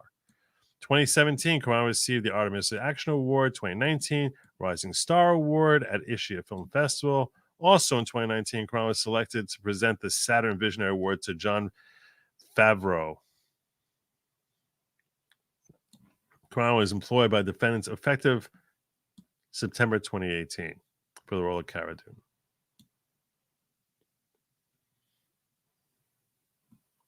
Defendants prominently featured Carano when promoting the new series as part of the launch of Disney's new streaming service, Disney Plus. Following is an example of their promotional materials. There you see a picture of her with Jon Favreau, Carl Weathers, and Pascal, who plays the Mandalorian. The Twitter mob tried to force her to put pronouns in her bio. She didn't even know what they meant. They harassed her for like 3 months. We'll get there. It's going to come up here. It's going to come up in this thing. Although a character instantly became one of the most recognized popular characters in the series, Carano's master agreement listed her as guest actor at the minimum salary of $25,000 per episode. Carano fulfilled all obligations under the terms of her master agreement, and each SAG, AFTRA, HBS VOD, and she did everything she's supposed to. Because of her contributions to the success of season 1 of The Mandalorian, her agent saw an increase in her pay. Defendants refused, instead offering her a one-time bonus of $5,000, and again the minimum $25,000 per episode. She's not in every episode, at least in season 1. I think I saw season 1 of The Mandalorian. I didn't watch anything beyond that. Carano was again instrumental in the success of season 2 of The Mandalorian. In fact, Carano was responsible for over half of the talent engagement on social media related to season 2 by early November 2020. Indeed, on November 21st, 2020, Lynn Hale of Lucasfilm, which is one of the defendants here, emailed Carano to congratulate her on the success of her first episode of the season when Carano's character made an appearance, noting, quote, "Just wanted you to know that people loved the episode today. Don't tell me that she's not popular." The defendants admitted that she's popular, as we knew they would. Congrats. On November 2020, Jon Favreau, creator and executive producer of The Mandalorian, informed Carano that her life is about to change because Disney had approved a new Star Wars spin-off entitled Rangers of the New Republic that would feature Carano's Cara Dune as one of its lead characters. Beautiful. I'm late. Did you mention Roseanne Musk Alliance? I don't know about Roseanne. I did mention Musk briefly. Lucasfilm president Kathleen Kennedy confirmed the production of the spin-off Rangers of the New Republic at Disney Investor Day in December 2020. Carano would have been a series regular on Rangers of the New Republic. Standard agreement for series regular would have been comparable to what other Disney Plus actors receive for other Star Wars spin-offs. Approximately 6 years at a base compensation beginning at $150 to $250 per episode. Each season of a series typically has between 8 and 10 episodes. So using the bare minimum numbers here, You're looking at 150,000 times 8. That's $1 million right there. More than that. That's 1.2 million. It's 1.2 million, which she's looking at 6 years at 1.2 million. You're talking about $7.2 million at a bare minimum, and potentially up to 2.5 million times 2.5 million if it's 250 for 10 episodes, and that would basically for 6 years. So that would be 15 million. All this came to an end February 10, 2021. So look at the time parameters here, right? December 2020. They're all like, we love Carano, we love Carano. And then a month and a half later, defendants announced through media that Carano had been terminated from role as Cara Dune and would not be hired for any other projects defendants, all because she expressed her political opinions on social media. In announcing Carano's termination, Lucasfilm made the following public statement. Gina Carano is not currently employed by Lucasfilm. No plans for her to be in the future. Nevertheless, her social media posts denigrating people based on their cultural and religious identities are abhorrent and unacceptable. Defendant's statement characterizing Carano's social media posts as denigrating people based on their cultural and religious identities was false. It was also made with no knowledge of its falsity, for purposes of harming Carano and to distract from defendant's illegal termination and treatment of Carano. Defendants targeted, harassed, publicly humiliated, defamed, went to great lengths to destroy Carano's career, all because she made political statements that did not align with what they believed was an acceptable viewpoint.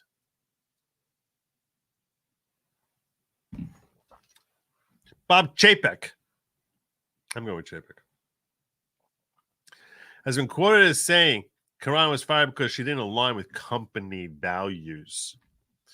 In doing so, Chapek said that these companies' values are values that are universal. Universal. Everyone feels this. Everyone. Values of decency, values of integrity, values of inclusion. Universal. Chapek's statement that Carano does not stand for values of respect, decency, integrity, and inclusion is false. The statement was also made knowing it was false and with intent to harm Carano. It also shows Carano was fired, not for her performance as an actress. It's an admission. We got an admission from you, Bob Chapek. Well, because of her it wasn't that she sucked as an actress, but it was because of her political opinions.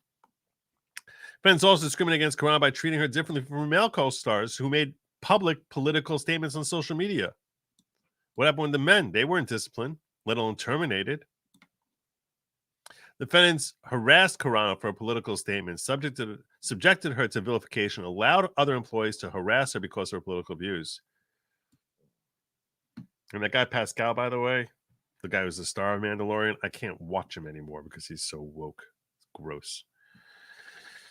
Defendants did nothing when her male co-stars made statements that many people would find equally, if not more, objectionable. I can't watch Pascal.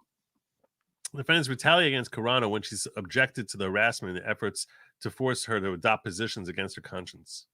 In addition to terminating her, defendants refused to hire her for roles already promised, including but not limited to Season 3 of The Mandalorian, new series Rangers of New Republic, all because of her political beliefs and disparate treatment from her male co-workers.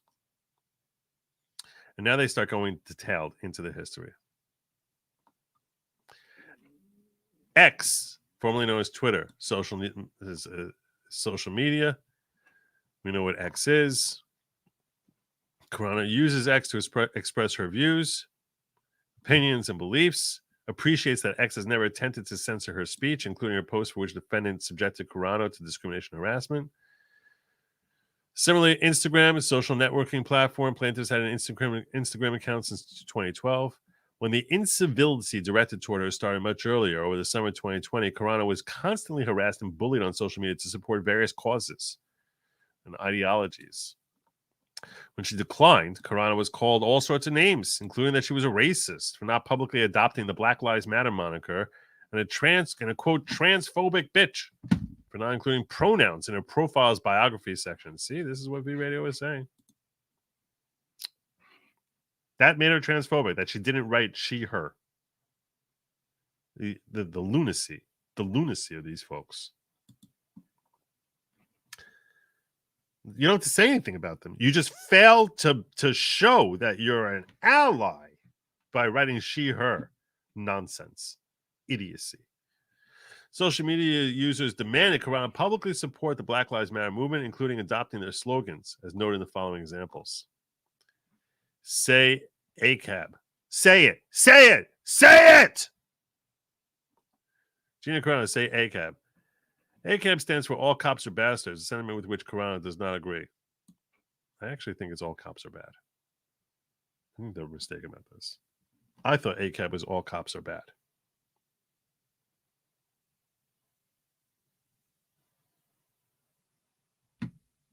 These idiots say ACAB, please. Unbelievable. On August 4th, social media user posted, "You're a racist if you completely ignore the BLM movement and don't support it. Being silent puts you on the side of the racists and oppressors." Same day, Gina, if you're not racist, then show us. Support and donate to Black Lives Matter. Because that's going to do something. If you give some money to Patricia McCullers and help her buy a bigger mansion, that shows that you care about black people. Use your platform voice to stand up against police who are committing crimes against people they are meant to protect.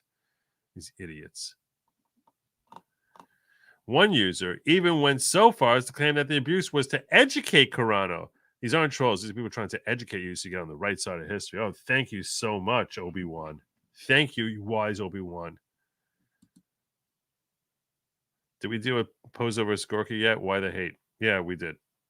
We did. I covered that like, go back like 45 minutes.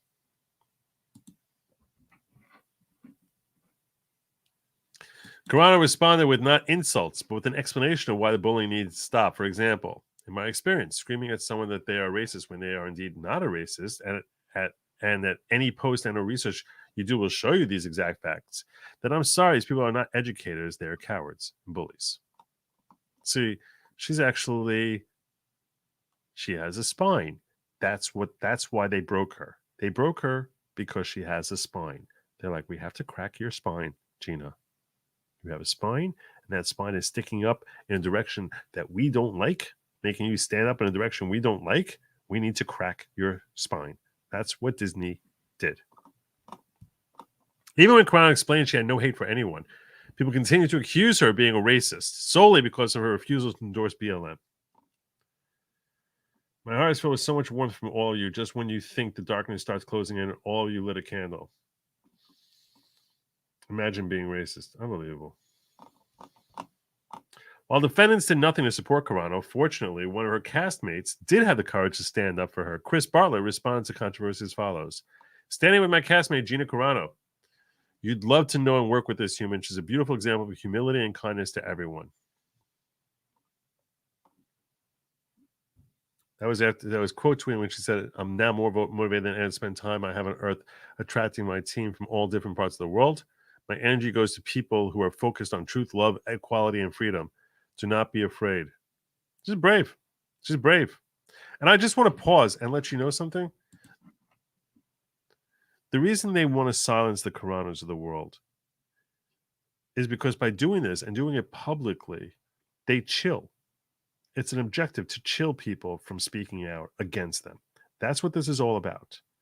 They don't want anyone else in Hollywood having the audacity to show that they are unwilling to bend the knee to whatever ideology is being promoted in order to help the elites amass as much power and wealth as they can.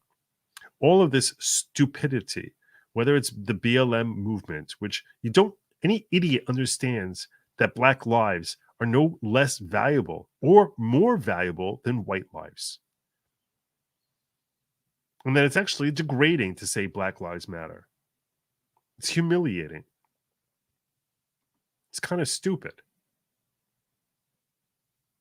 And when I've said stuff like this in the past, people are like, oh, Joe, you don't get it. You don't understand. You don't understand the struggle. You don't understand what it is. You just don't get it. I'd be humiliated if people said Jewish lives matter. What a joke. I need people to scream Jewish lives matter in order for them to matter. If they don't scream it, then it doesn't matter. What a joke. People got all up in their feels, but this is not organic. This is not natural. This is pushed along. It's pushed along and pushed along and pushed along to sow division, to sow animus. That's what this is all about ultimately. And that anyone who stands against it, anyone who stands against this divisive, self-destructive type of ideologies, whether it's for a trans movement or for any movement, I don't care. I don't care. These self-destructive movements are being pushed along inorganically.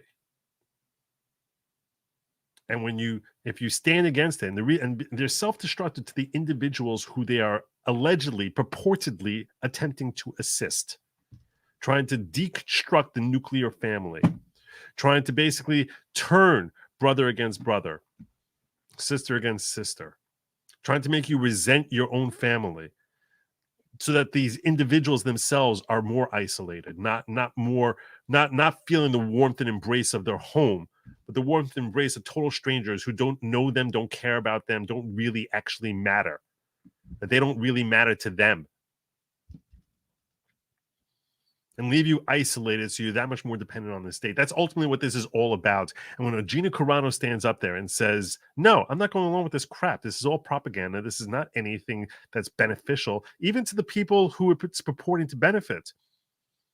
And I'm not willing to bend the knee and say ACAB because you want me to say that, because it's A, stupid, B, a lie, and C, why the hell should anyone bend the knee to you and your stupid ideologies?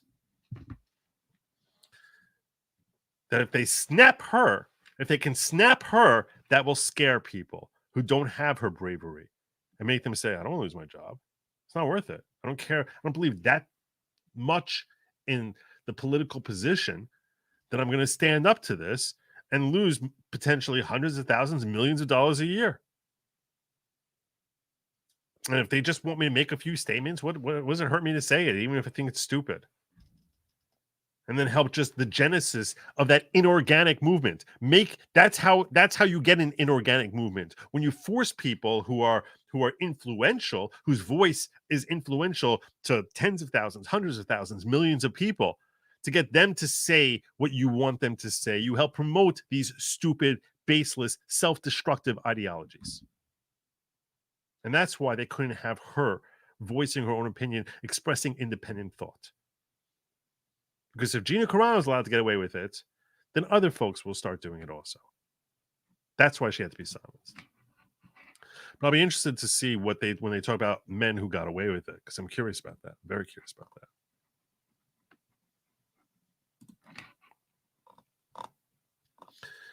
Look at all the examples they throw in here when they're trying to support their claim. Other users expressed their support, noting the extensive and unfair abuse Carano had to endure. For example, we stand with you, Gina Carano.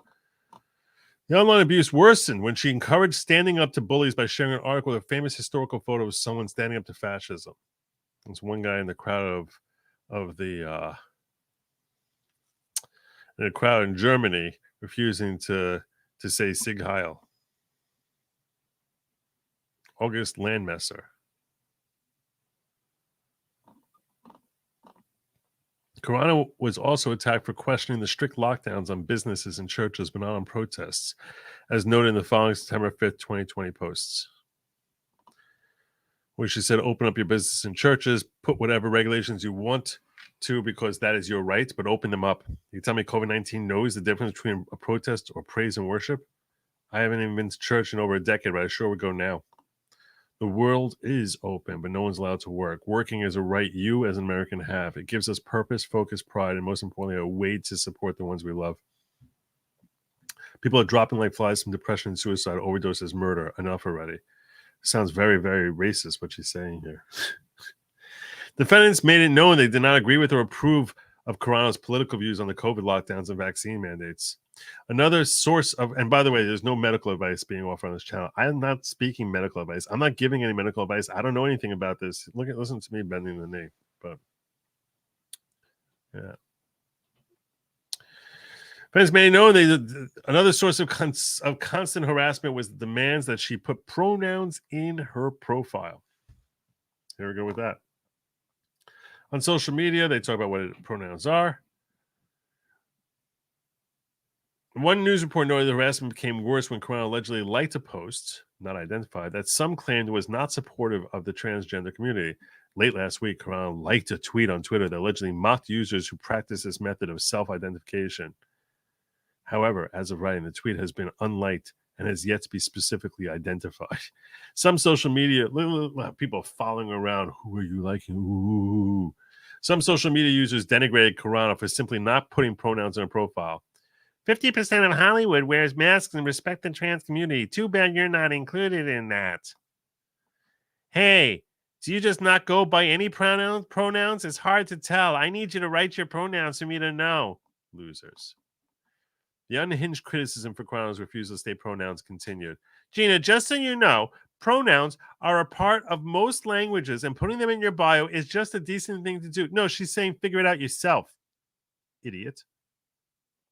Even your own co-worker, Pedro, has put pronouns in his bio out of decency. So you liking tweets that mocks that just sits wrong with many people.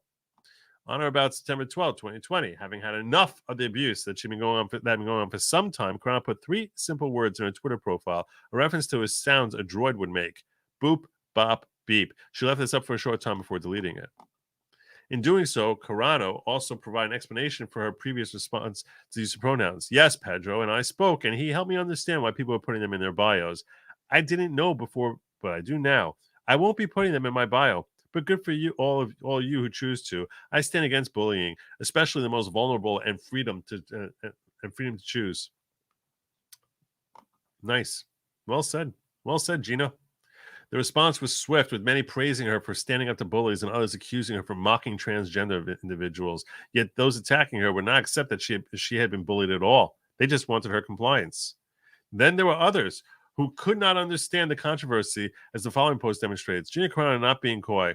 What is the hashtag woke world mad at you about? I'm looking at your tweets. Are they mad you called 2 women in UFC fight ladies? Philip brother. People are like, what the hell are you talking about? Oh, that's Pags. Pags. He's like, what's happening? I don't know what's happening. Carano explained, they're mad because I won't put pronouns in my bio to show my support for trans lives. After months of harassing me in every way, I decided to put 3 very controversial words in my bio. Beep, bop, boop. I'm not against trans lives at all. They need to find less abusive representation. Well said. Wesley says, it's about being right. Anything that shows a flaw, it's destroyed. They must be right no matter what. Yeah. The ends justifies the means. Of course they do. I'm calling you Joe, medical advice Neerman from now on. Better get used to it. Is there a Latin word for I agree with this guy too much?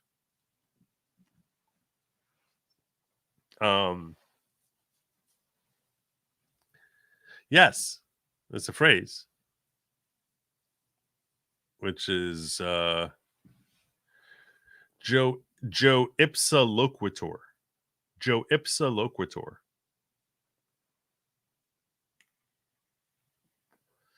There you go.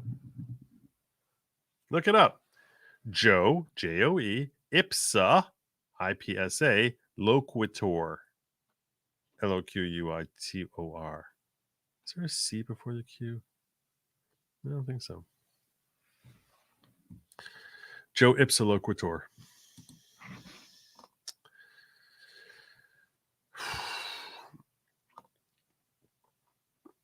Carano remained consistent and respectful in explaining why she would not bow to bullies on the internet. I don't think trans people would like all of you trying to force women to put something in her bio through harassment and name calling every day for months, such as racist, transphobe, etc. I hope you die. I hope you lose your career. You're fat. You're ugly. And yet again, she explained, I know trans people wouldn't condone this harassment when they hear about the children, women, and men who have contacted me, thanking me for taking a stand against these bullies because it affected their mental health to the point of near suicide. Yeah, that's happening.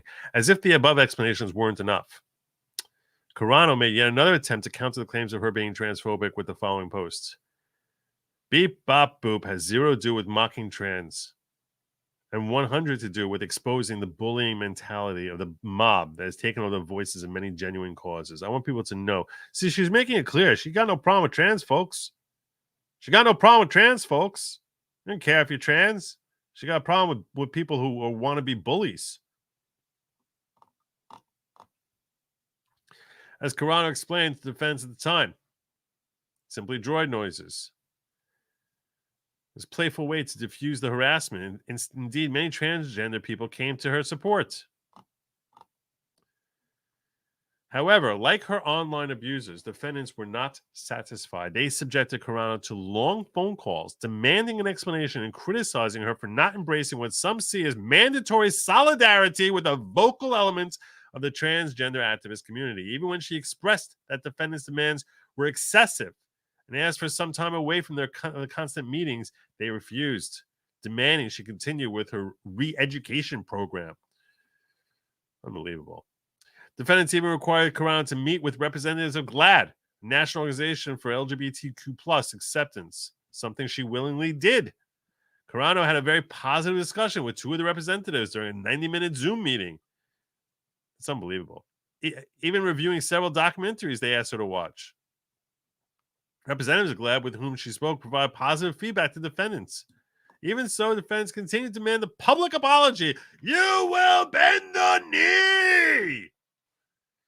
Finding the above social media statements insufficient, defendants went so far as trying to convince Carano's publicist to force Carano to issue a statement admitting to mocking or insulting an entire group of people, which Carano had never done. After she refused to issue the statement, defendants demanded, and defendants rejected Carano's proposed alternate statement. Defendants increased the harassment of Carano. As a sign of good faith, Carano went to donate to a GoFundMe page allegedly set up in support of the trans community. When she opened the link, she read that the fund was supposedly created by a Lucasfilm creative and was directly targeting Carano, defaming her by accusing her of being a bigoted actress. So, no, she didn't give them any money. Carano, she's like trying to donate. She's like, we hate Carano. Oh, here, let me send you $100. You even imagine what that must have been like for her? It's like, here I am trying to donate. Wait, what? That's me. I got a picture of me with the eyes scratched out and the mustache painted on my face. What the heck am I looking at here? You want me to give you money? She brought this to Lucasfilm's attention, who denied the GoFundMe account established by any Lucasfilm employee. Shortly thereafter, the account was changed to call Carano ignorant. The identity of the organizer changed, no longer identified Lucasfilm employee, meaning, yeah, it was him. When they got busted, they're like, it's not me, because they're a bunch of cowards. If you're part of this movement, you're a bunch of cowards. You're displaying your cowardice. You're either a bully or a coward to the bullies. You got to be one or the other.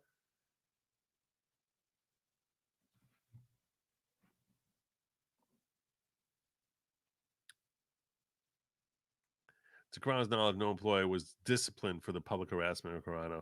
Defendants nevertheless communicated to Carano's publicist that they were going to require her to participate in a Zoom call with Lucasfilm president Kathleen Kennedy and 45 employees who identify as part of the... We're going to mock and shame you now in front of everyone who claims to be associated with any part of the alphabet.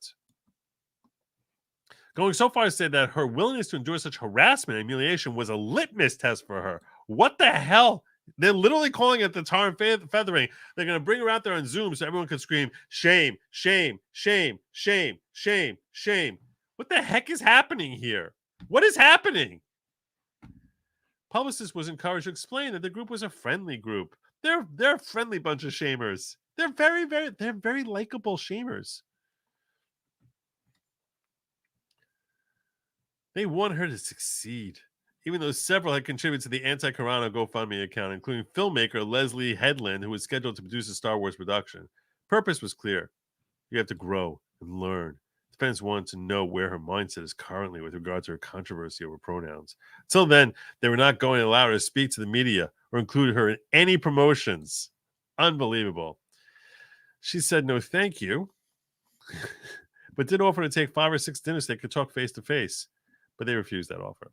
Given defendants' ongoing harassment, Carano let defendants know that perhaps she needed to get legal counsel to help resolve the issue. Thereafter, defendants changed course and decided to require Carano to take media training.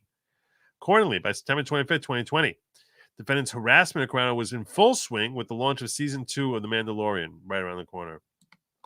Carano was also criticized for her posts following the November 2020 elections. On November 5th, 2020, Carano made the following post that expressed the sentiments of many. We need to clean up the election process so we do not feel, oh my gosh, now you're weighing in on the election. Oh my God, no, you're weighing in. She's an orange man. She's an orange. She's a fan of Orange Man.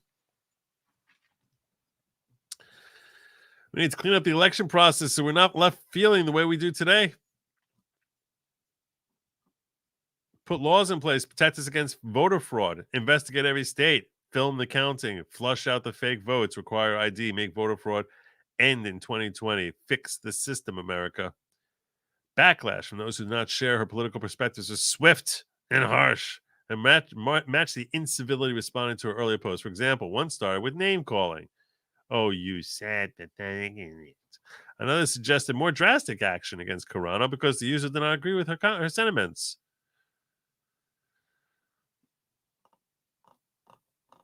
And then there were more false claims of racism. Just say you don't like when black people vote and go. When a Republican talks about voter fraud, they're just mad too many POCs are voting. You're an idiot. Beefy Bo, who's XXSX-NSFW, loser. As she explained, Carano was not trying to be divisive. And respected the right of all Americans to vote for whoever they choose. I feel nothing but love for my fellow Americans, no matter who they felt in their heart they needed to vote for. At no point did the defense defend Carano, but rather they continue to express dismay. We don't like your political views. We don't like what you're saying. Even with Carano's star rising, defendants continue to harbor animosity against Carano for political beliefs. January 8th, 2021. Carano was inadvertently sent an email by Lynn Hale of Lucasfilm explaining that defendants were consumed with some on social media calling for Disney to fire Carano. Whoops! We didn't mean to send that to you, Gina. Hale's email was the most recent in a string of emails that began with Disney CEO Chapek's statement on the events of January 6th. There was significant backlash to Chapek's statement, including harsh criticism of Disney for doing business with China, given the country's extensive human rights abuses and internment camps with indigenous Uyghur people. That is pronounced Uyghur, in case you're wondering. Yet very quickly, focus the emails turned to Carano, as some of social media chose to insert calls to fire Carano in responses to Chapek's online statement. So Chapek basically sticks his foot in it, and that becomes a reason to come after Carano. Rather than focus on the criticism of Disney's business dealings in China, Disney instead were going to prepare a report on Carano, which Hale recommended started by saying that she didn't do anything to support the riots in D.C. Wow. Of course, Carano had nothing to do with the events of January 6th. It was apparent Chapek and his team were looking for ways to deflect from his failed leadership as Disney's CEO, a pattern that included his obsession with an ultimate termination of Carano. His failings in Disney's contract dispute with Scarlett Johansson in July 2021, political missteps, his criticism of Florida's parental rights and education law, all leading to his termination in November 2022. On January 12, 2021, Carano posted an interview she gave where she was asked about the controversy surrounding social media posts, an interview that clearly demonstrates that she was not seeking to denigrate anyone, but chose to speak up because there's a large group of people that are being silenced and that conversations were not happening, and because her belief that discussion is good. You know, kind of like American type sentiments, you know, stuff like that. Like, you can disagree with me, that's okay. We'll both have a chance to talk. We'll have dialogue here, not silence the person. She wasn't seeking a political platform, believed that discussing issues makes everyone better. She also understands that simply speaking up made her a punching bag. All this occurred while Lucasfilm was publicly supporting Christina Ariel and her declaration that all white people are racist. Indeed, defendants even publicly claimed that people should speak their mind based on their conscience. Of course, when Carano did so, defendants targeted her because her conscience did not align with their ideology.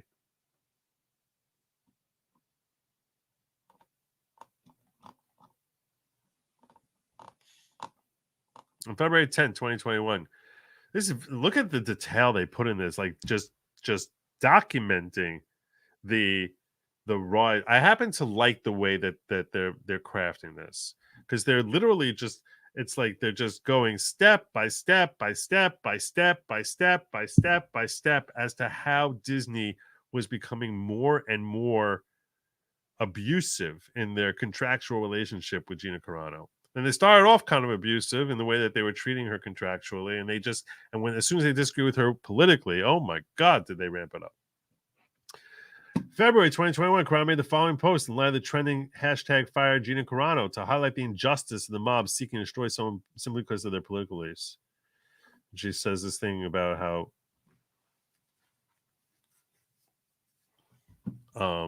Jews were beaten in the streets not by Nazi soldiers, but by their neighbors, even by children.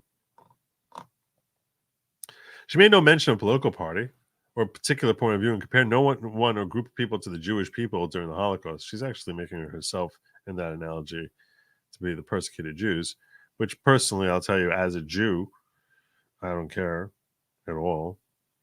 I don't care. And I'm going to just make this point to you. Because I know a lot of people get all bothered. The last time I said this was years ago, when there was widespread criticism. I had a much smaller audience back then. Back when we were required to carry papers and the whole thing with the pass and stuff like that I'm not supposed to talk about in certain social media platforms. So MTG made a comment comparing it to a yellow star, and everyone started, especially the Ginos, started freaking out. Oh, how dare you compare yourself to the atrocities, which the atrocities the Jews faced was real and disastrous. I mean, just unbelievably terrible. No one can ever overstate that. However, I personally feel that if that is the mark of someone feeling persecuted, is that they refer to a yellow star, which is what was placed on Jewish clothing, the clothing Jews had to wear in Germany during World War II and prior there too. If that is universally recognized as the mark of the persecuted, that is not diminishing their suffering. It is recognition of it. That is the yardstick.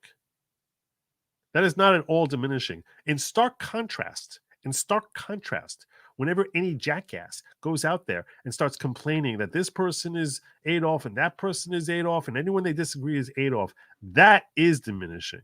Because when someone does that, they're basically implying that Adolf is not that big a deal. It's the exact opposite. So I want to make that clear.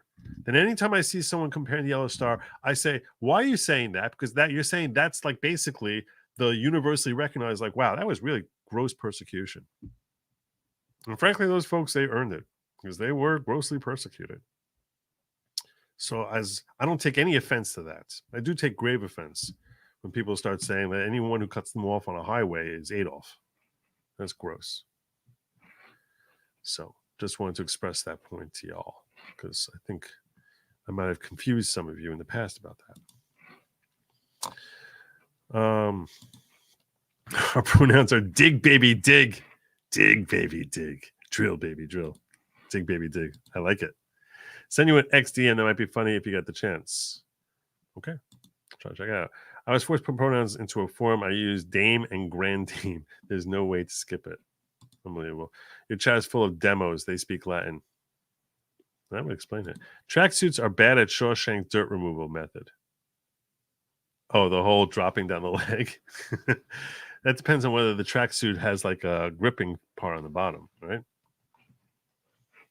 Not all tracksuits do. They used to all have it, but not anymore.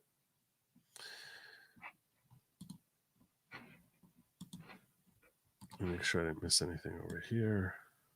Moving along. What the hell?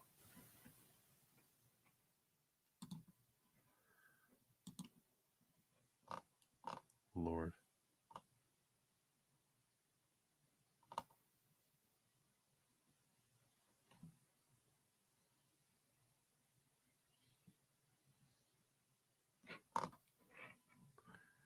What the heck is happening in Rumble?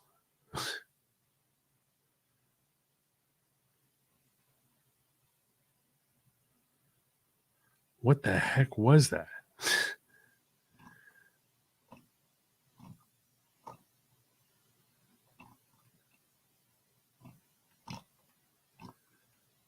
My God.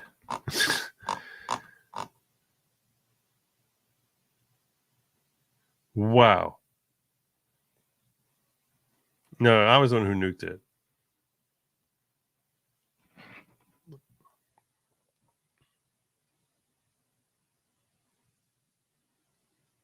Wow. There was someone who was seriously spammable. Got that Rumble, folks. Sorry. Keep peeking in there.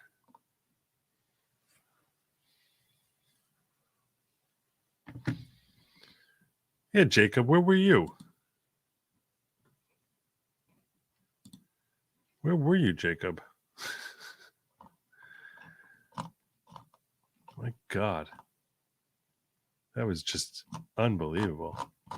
I'm sorry about that, Rumble people. All right. I've seen enough of Poso rant. In short, the right is getting culty about their ideas. I like Poso, but he's lying way too much about Gorka because of heresy.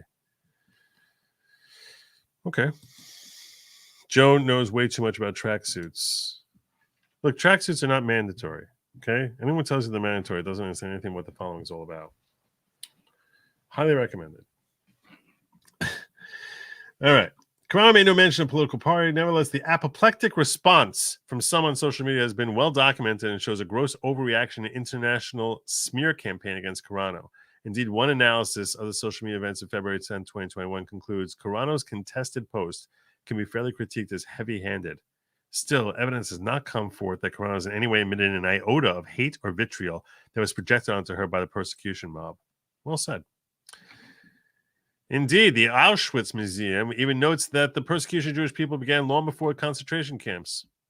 A concept defendants refused to acknowledge even as they twisted and misrepresented Carano's post. So there you go.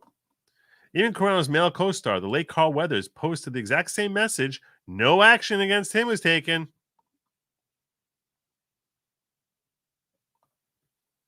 And there's Carl Weathers' post. Defendants' disparate treatment of Weathers further demonstrates their discrimination in Carano on the basis of her sex and or political beliefs. Indeed, when he made the same generic statement, Weathers' comments were interpreted to attack Republicans. So he's given a pass by defendants. Yet defendants, rather than come to Carano's defense, proved her point by joining the unhinged mob and not just terminating Carano for the views expressed in the post, but accusing her of the very thing she fought against, denigration of other people. Contrary to the defense statement, at no point was Carano denigrating people based on their cultural and religious identities, as Lucasfilm claimed. Rather, she was just doing the opposite, opposing such denigration. In fact, Carano constantly called for respect and decency when speaking with people.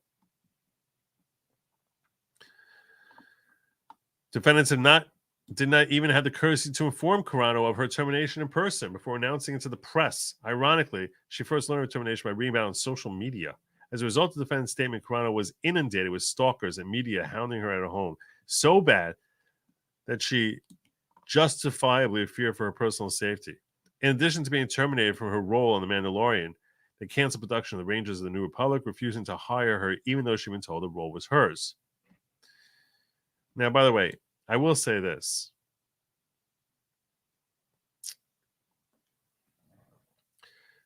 Getting into a legal analysis here and the strength of her claims. The strength of her claims. Just think about it like from a contractual perspective, okay? If you're thinking that there's like a breach of contract or some sort of thing like that, that would not hold up. Because when you have a multi-year deal, there's a statute of frauds issue. It has to be in writing. Any contract that cannot be performed in under a year, there's a concept of statute of frauds, that if it's not in writing, it's not enforceable. So any promises that were made to her, the only way that she would have any claims is if she had sacrificed and foreseeably sacrificed some other job offer, which doesn't seem like there's any claim of that she sacrificed some other job offer because of those promises. But on a contractual basis, you can't have an oral contract for multiple years. So, yeah, I don't foresee that she's going to necessarily be making millions of dollars based off of a contract claim. That's my initial take. That's my initial concern for this lawsuit for her. I feel like as an attorney, I should probably weigh in on the strength of this lawsuit. So I don't think that that's where she's going. Seems like she's going towards in other directions. Defamation definitely seems like it's going to be in there. I wonder about the statute of limitations on defamation in California, because frankly, sounds like a lot of this happened more than 3 years ago. And when it comes to intentional torts, they tend to be like only a year. There could be other bases that she's coming after them in California, though. So we're going to have to see what her cause of action is. Because look, it sounds like they did a whole bunch of terrible things to her, but all this stuff sounds like it's more than 3 years. That's a long time, right? We're in 2024, we're in February 2024 now. So when you're looking more than 3 years, which looks like a lot of this is looking toward contract issues, you have a statute of limitations of 6 years. But that's one of the longer statute of limitations, and it doesn't seem like it's a breach of contract here necessarily. If there were, you would anticipate that they would say her contract says this and they didn't abide by it. So it's unlikely to me that she has a very strong breach of contract claim. But I do think that they have claimed that she's bringing this in California. One of the things I saw in a news article that I haven't gotten up to yet in this complaint is that there's going to be a claim that she's a victim of employment discrimination. It seems like they also talk about the misogyny here, which it's a little thin, that there's sexism here. It's a little thin. If what all you have is what you gave us on Carol Weathers, it's a little thin. Being real. I want her to win. I want her to take Disney to the bank. Who the hell wouldn't want Disney being taken over the coals? I'm simply trying to be realistic about the legal strength of these claims.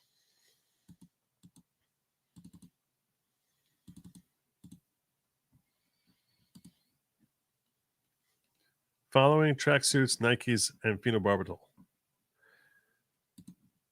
Yeah, that's true. He's black, so he's A-okay. Nikki got crushed by none of these candidates. LOL. Oh, that reminds me. I want to pause for a second. We're like 2/3 of the way through this. Oops, didn't mean to do that. Let's go the other way.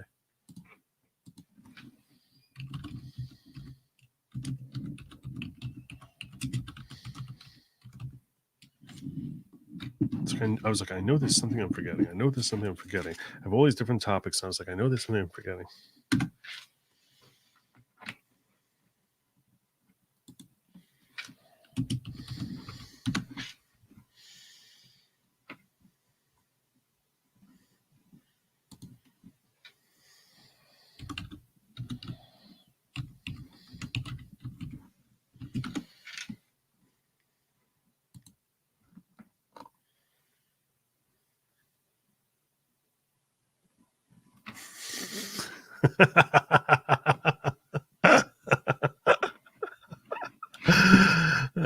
That's what this was.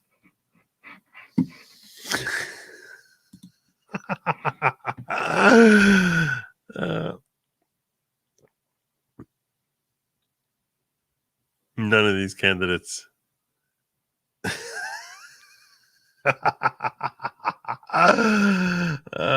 Former President Donald J. Trump will not appear on Tuesday's primary ballot. Candidates have a choice between participating in the primary and a caucus being organized by Nevada Republicans on Thursday.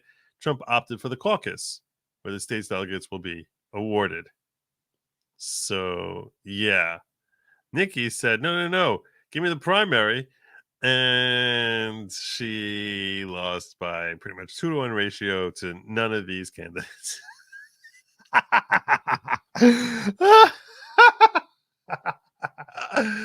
Oh my God.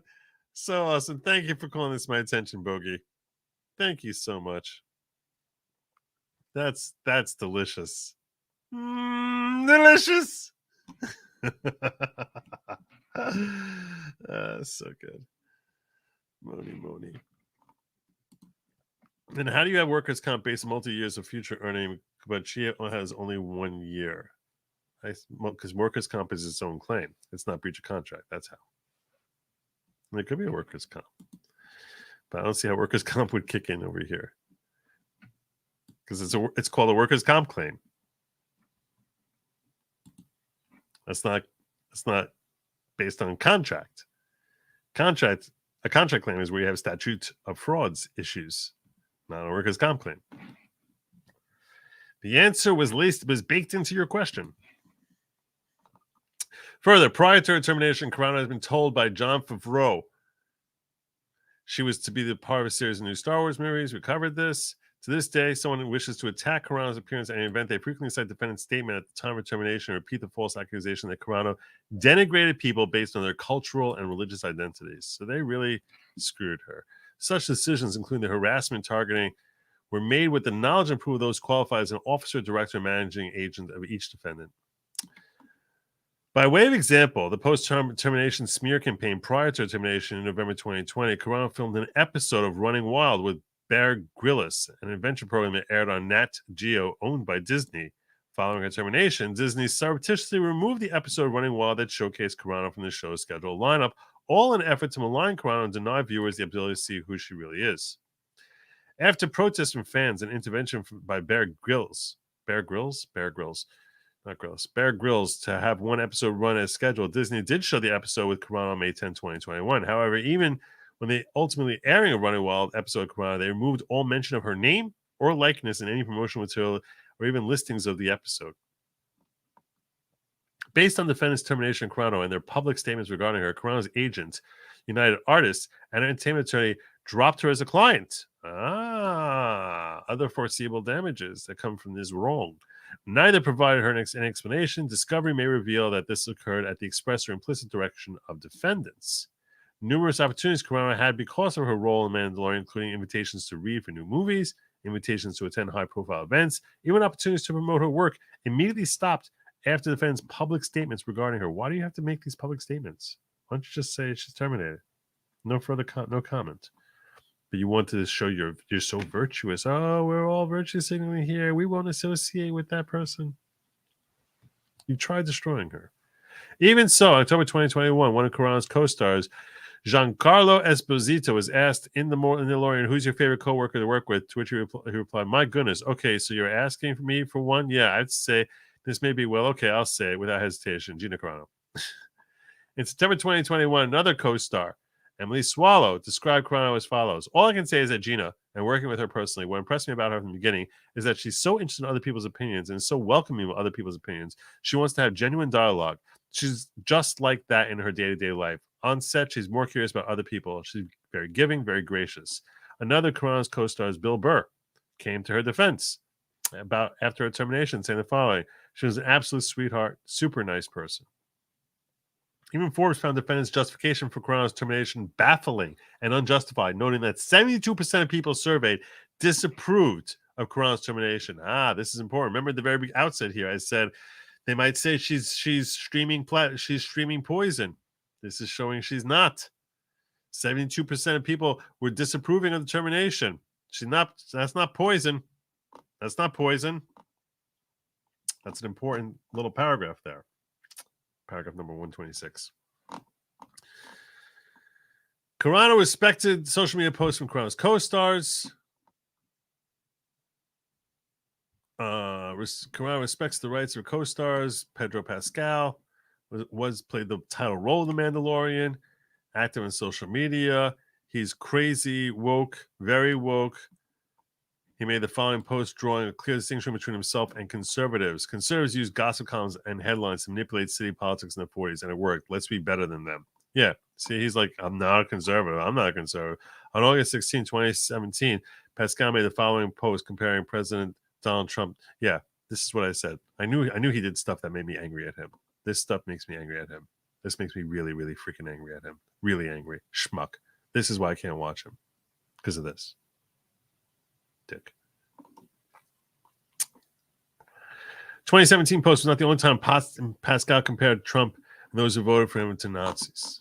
On June 20th, 2018, Pascal compared the United States' response to those entering the country illegally to the concentration camps in Germany. So gross. A gross person, Pedro Pascal. And again, on November 7th, Pascal made the following post.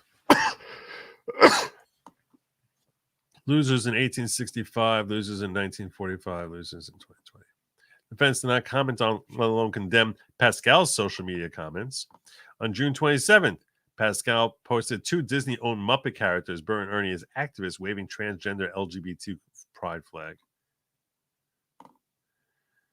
Pascal was not disciplined required to review documentaries of any of these topics or speak to individuals. I'm telling you right now, I can't watch it, dude. I can't. He's why I stopped watching Mandalorian. Likewise, Star Wars Mark Hamill, another schmuck, posted his comparison Americans support Trump with Nazis.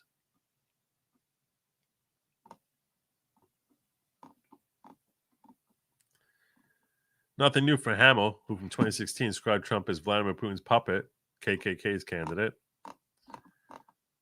And unlike Carano, when Hamill was accused of liking a transphobic tweet, his explanation was accepted by defendants without question. That's interesting, because J.K. Rowling wrongfully labeled a transphobe.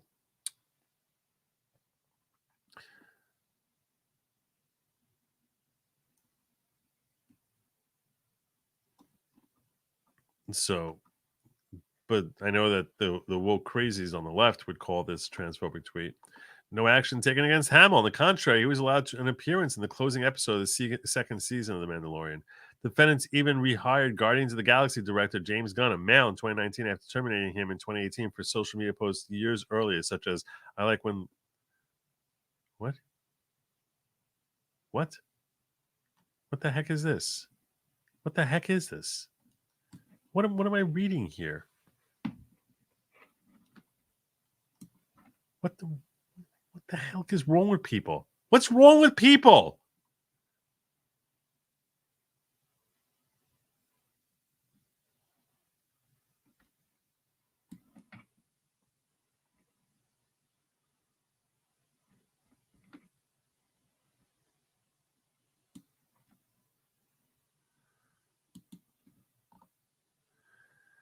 Okay.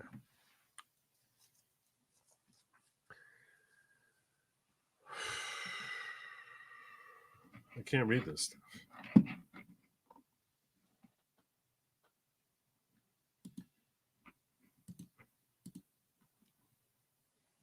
It's a movie reference. If you don't get it, look, some of the references I'm going to make, these people get, some of those people get, some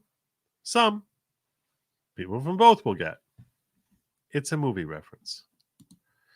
Employment is a contract. Why I said workers' comp. It's a workers' comp claim. It's not a contract. It's not rooted in contract. I know it's confusing, but trust me, it's a different nature. The nature of the claim is different. Just trust me. Trust me. Are the future projects about defamation or contracts? Well, we're going to see what this is about. We're going to see what's happening here. So the first claim is for wrongful discharge, California labor law. So this is labor law violation. It's not a contract. It's labor law violation. Carano, Section 1101 of the California Labor Code provides no employer shall make, adopt, or enforce any rule, regulation, or policy forbidding or preventing employees from engaging or participating in politics or from becoming candidates for public office, controlling or directing or tending to control or direct the political activities or affiliations of employees. Boom.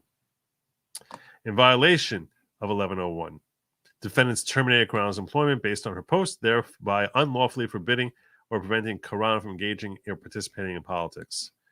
In violation of 1101B, it terminated her employment, refused to hire her for other promised roles based on her post, thereby unlawfully controlling, directing, or intending to control direct Carano's political activities.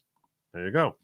1102, the California Labor Code provides no employer shall coerce or influence or attempt to coerce or influence his employees or by means of a threat, discharge, or loss of employment to adopt or follow or refrain from adopting or following any particular course of political action or political activity. There you go. In violation of 1102, defendants coerced, influenced, and or attempted to coerce and influence Carano because of her posts. Termination of Carano's employment and refusal to hire her for other promised roles substantially motivated by defendants' disagreement with her political beliefs.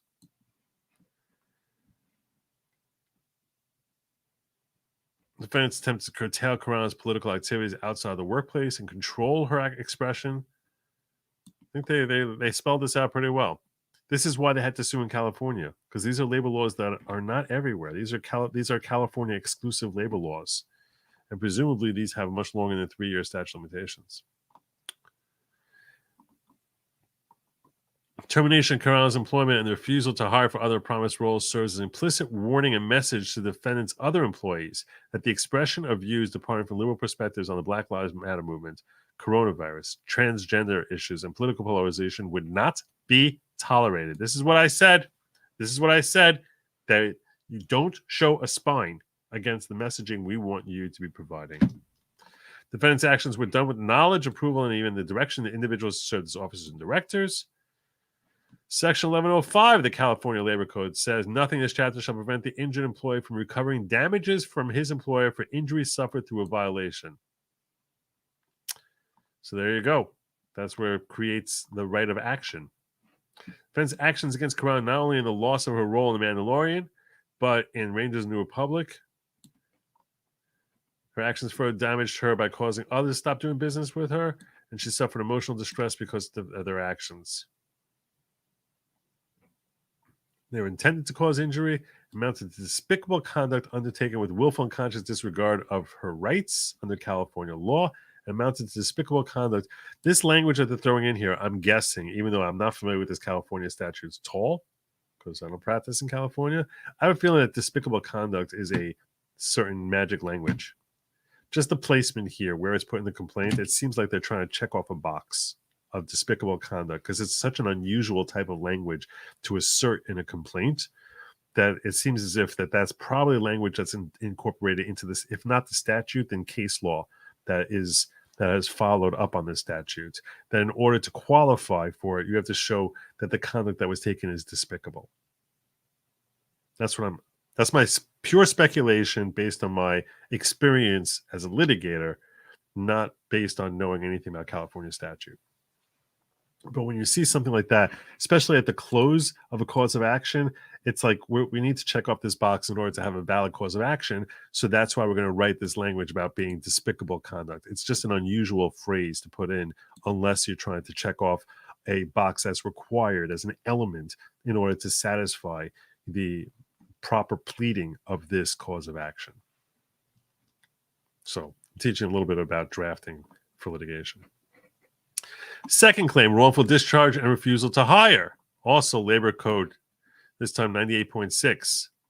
So what does 98.6 say? It says a person should not discharge an employer in any manner, discriminate, retaliate, or take any adverse action against an employer or applicant for employment because the employee or applicant engaged in any kind of delineated in this chapter, including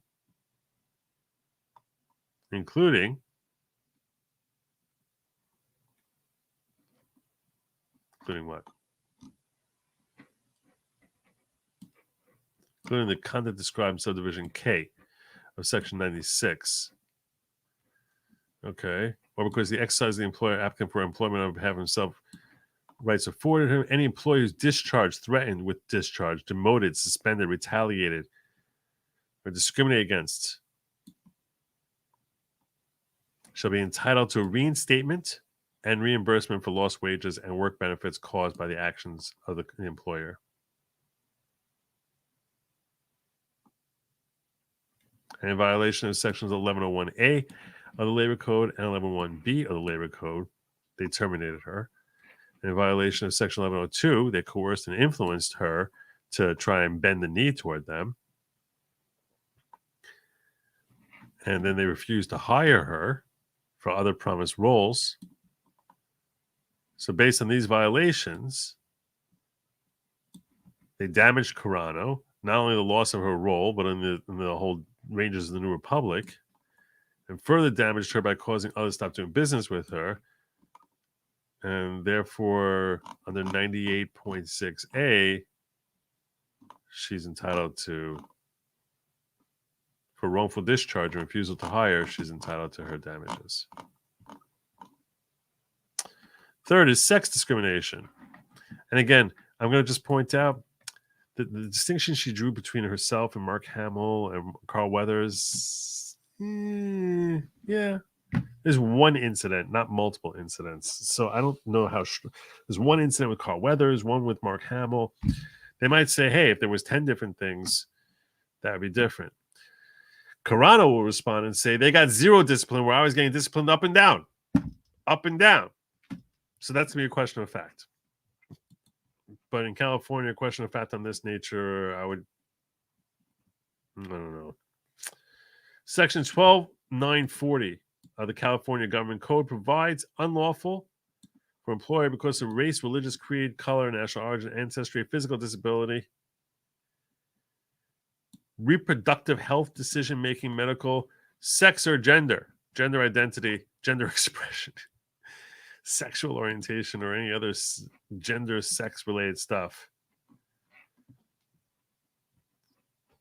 to discharge a person from employment or from a training program leading to employment, or to discriminate against the person in compensation or in terms conditions. So they treated her differently from the male co-workers. She was counseled, harassed, and forced to attend meetings with people who sought to have her fired due to her social media posts.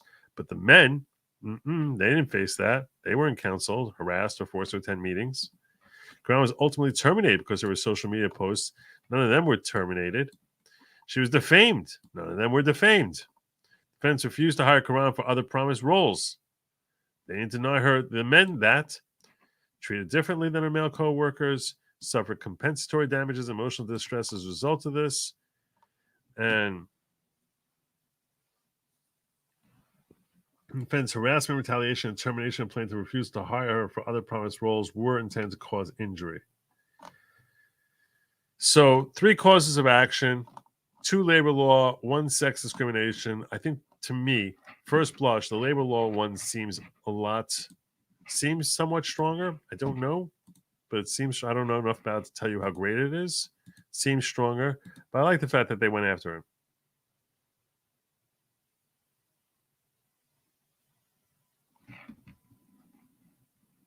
I like the fact they went that she's going after them, and not enough bad things can happen to Disney for my taste. What is this, like a homework assignment? What is that? What is that? They quoted it. I'm just going to see I assume they got it right.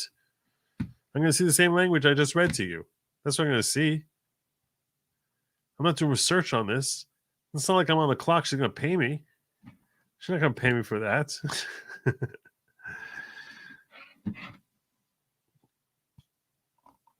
Gosh. Good morning, Bri. Thank you so much.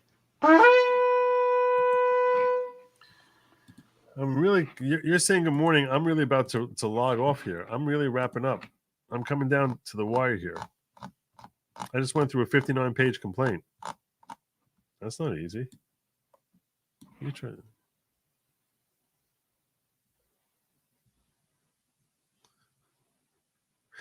That's pretty funny. All right, I think it's time. 12:43. I think we did good work tonight. I'm gonna be landing my plane over here. You guys might remember, by the way, that there was a guy who I had a conflict with at one point, and then we, yeah. Well, anyway, that was Matthew Marsden, who's an actor himself, familiar with the same Hollywood issues. So, but apparently he's pretty based. So I've been talking to him about getting him on here and trying to sort out a time that works for him. And it looks like that might be happening within the next couple of days. I'm not sure. I actually invited him to come on tomorrow. He said he needs a check. It's not like I'm chasing him. He's been coming back to me also saying, hey, I'm good now. But then wasn't good and whatever. But that's likely happening soon. So Matthew Marsden, who I've never, I know next to nothing about, but we're going to learn more about him together soon. That's what I got for you for tonight. I'm going to remind you, if life is getting you down, don't let that happen. It's up to you. Your own, how you feel about the world is really just a state of mind. And it's about your diet. So stay happy. Eat the bugs. And as always, my friends, I say to you, good night and Godspeed.